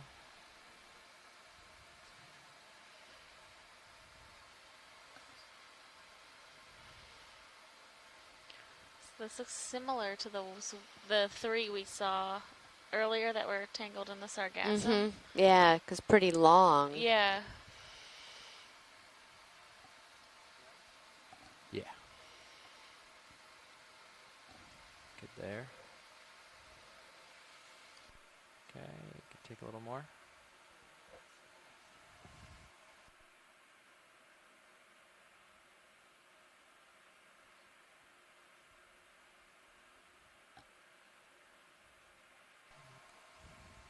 Just come over to this other portion of the stock. There we go.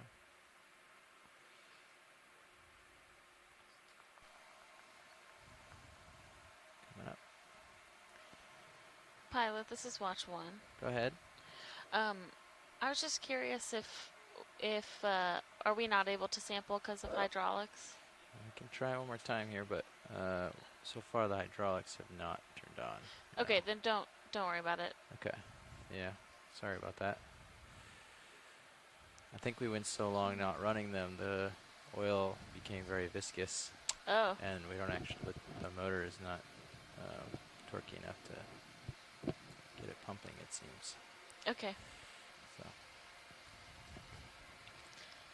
So Scott France says this is of the genus Radicipes, and it's a chrysogorgid, which I did not realize that there was a whip-like chrysogorgid like this. He says it's not unexpected to see them at this depth in this habitat, so that's cool. Now that we can really see that skeleton, you can see the metallic sheen of it, and that is a common characteristic for chrysogorgids. Thanks. It's quite long.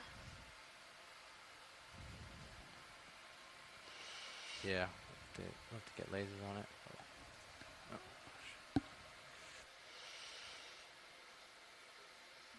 Hey, video. It's actually time for the watch change. Maybe Josh can do a little better with this for me.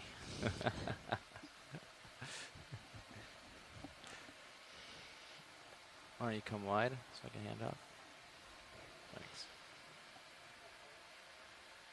Yeah, perfect. Thanks. Might float a little bit when I let go of the stick.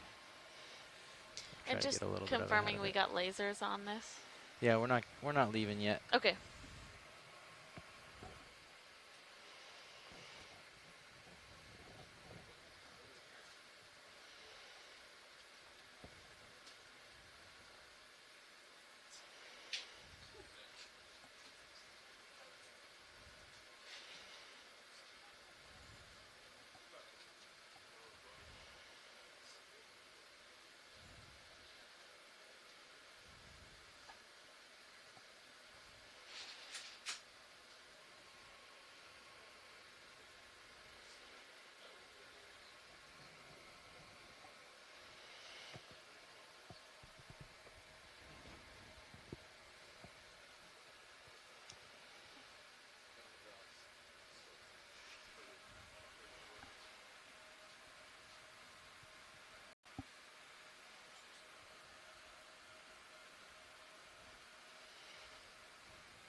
Yeah, so those 10 centimeter lasers are on there now, so That's, probably over a meter, yeah, so I was going to not guess. stretched out. Mm-hmm.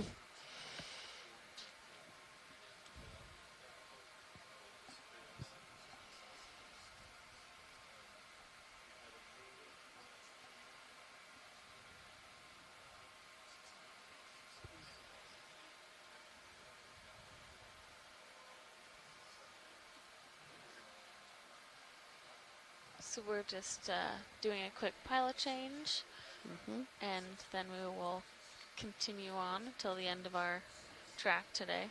Yep, Or, that's about well, the end of another. our time. Yeah. We I think we have about 10 more minutes or so bottom time. 80. What's been working with us is try to keep you in ideal position with the Cirrus camera at 45, and you just kind of centered. If you pull past that at all, you kind of lose everything on the screen for tether and everything.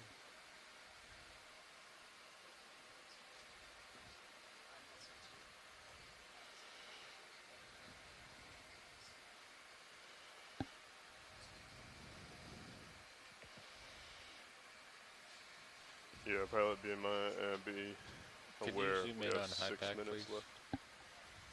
Can you zoom in on high tech? Thanks. 6 minutes left? 6 minutes. Yeah, you don't have to. Oh, okay. I see what you're doing. I was like, that's close enough. Thanks. 6 minutes on bottom. Copy that.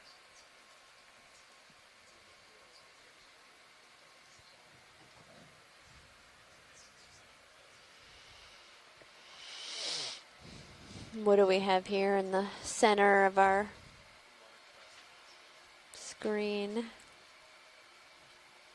Can take a look when they are all set up. Yep. Come on in video.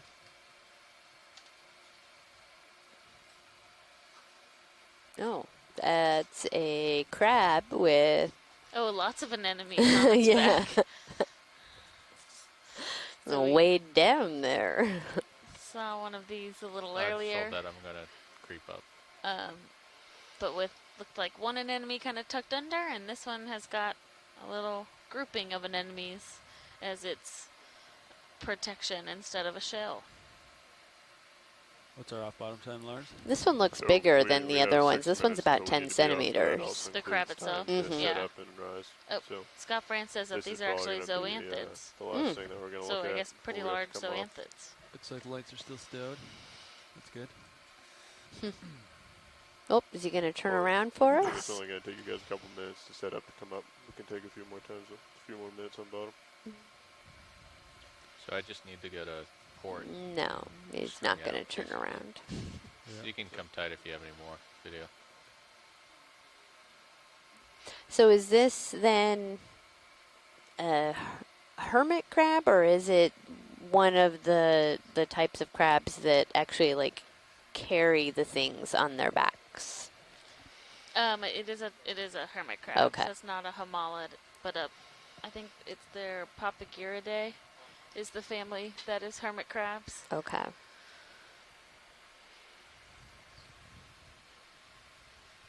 Come out just a little bit. Yeah, right there. Pagiridae. No. Okay.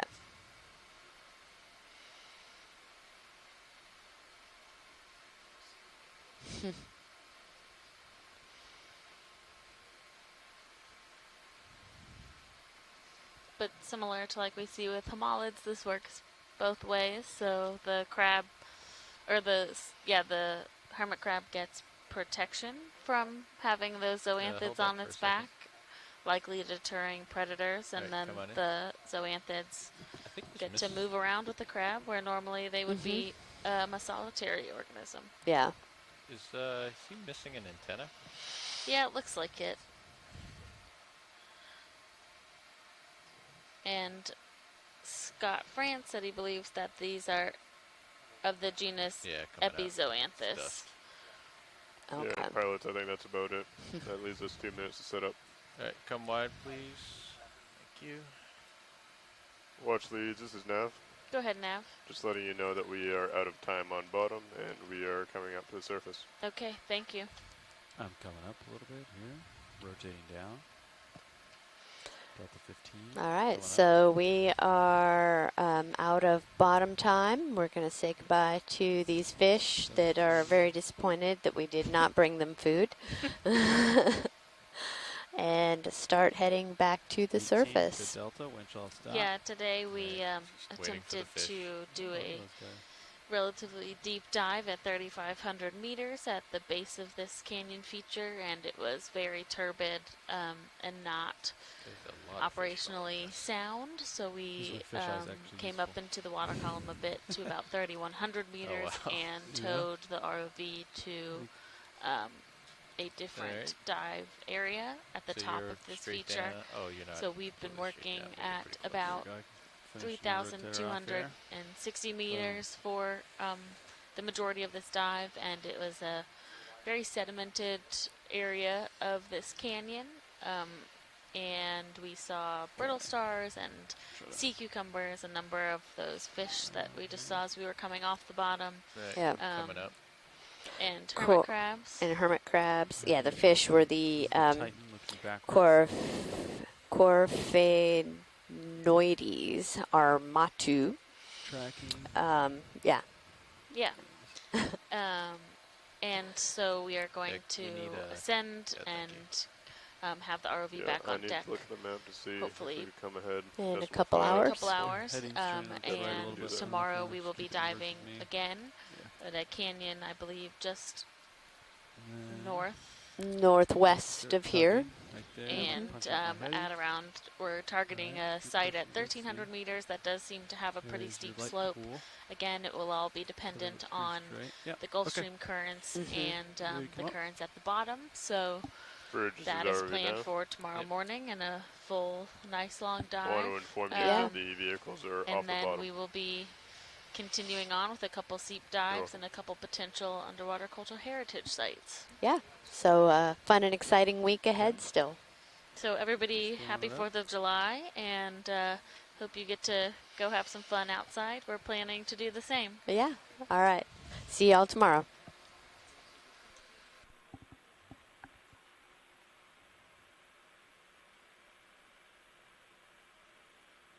Barely see your light there. Alright, I'm at 80%. Moffat. Do we need to let them know so they can turn up the... Yeah, we need a little bit more. ROV workshop, this is Navigator.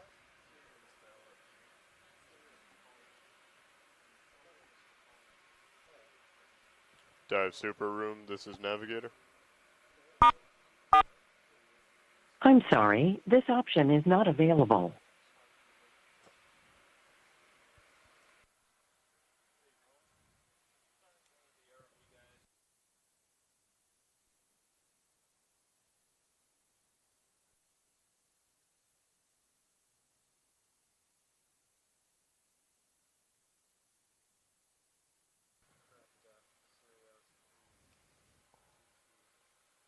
Copy that, I am zooming out on HiPAC if you're happy with streaming.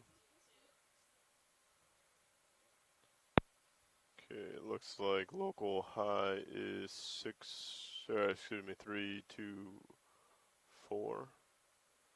However, I think once we hit like 3,100, we can start coming ahead decimal 5 over ground straight if we would need assistance with streaming.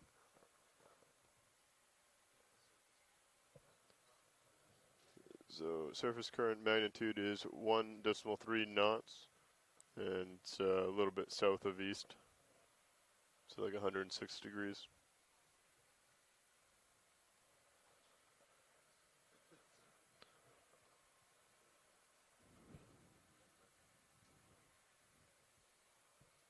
And I do not have any ocean velocity readings until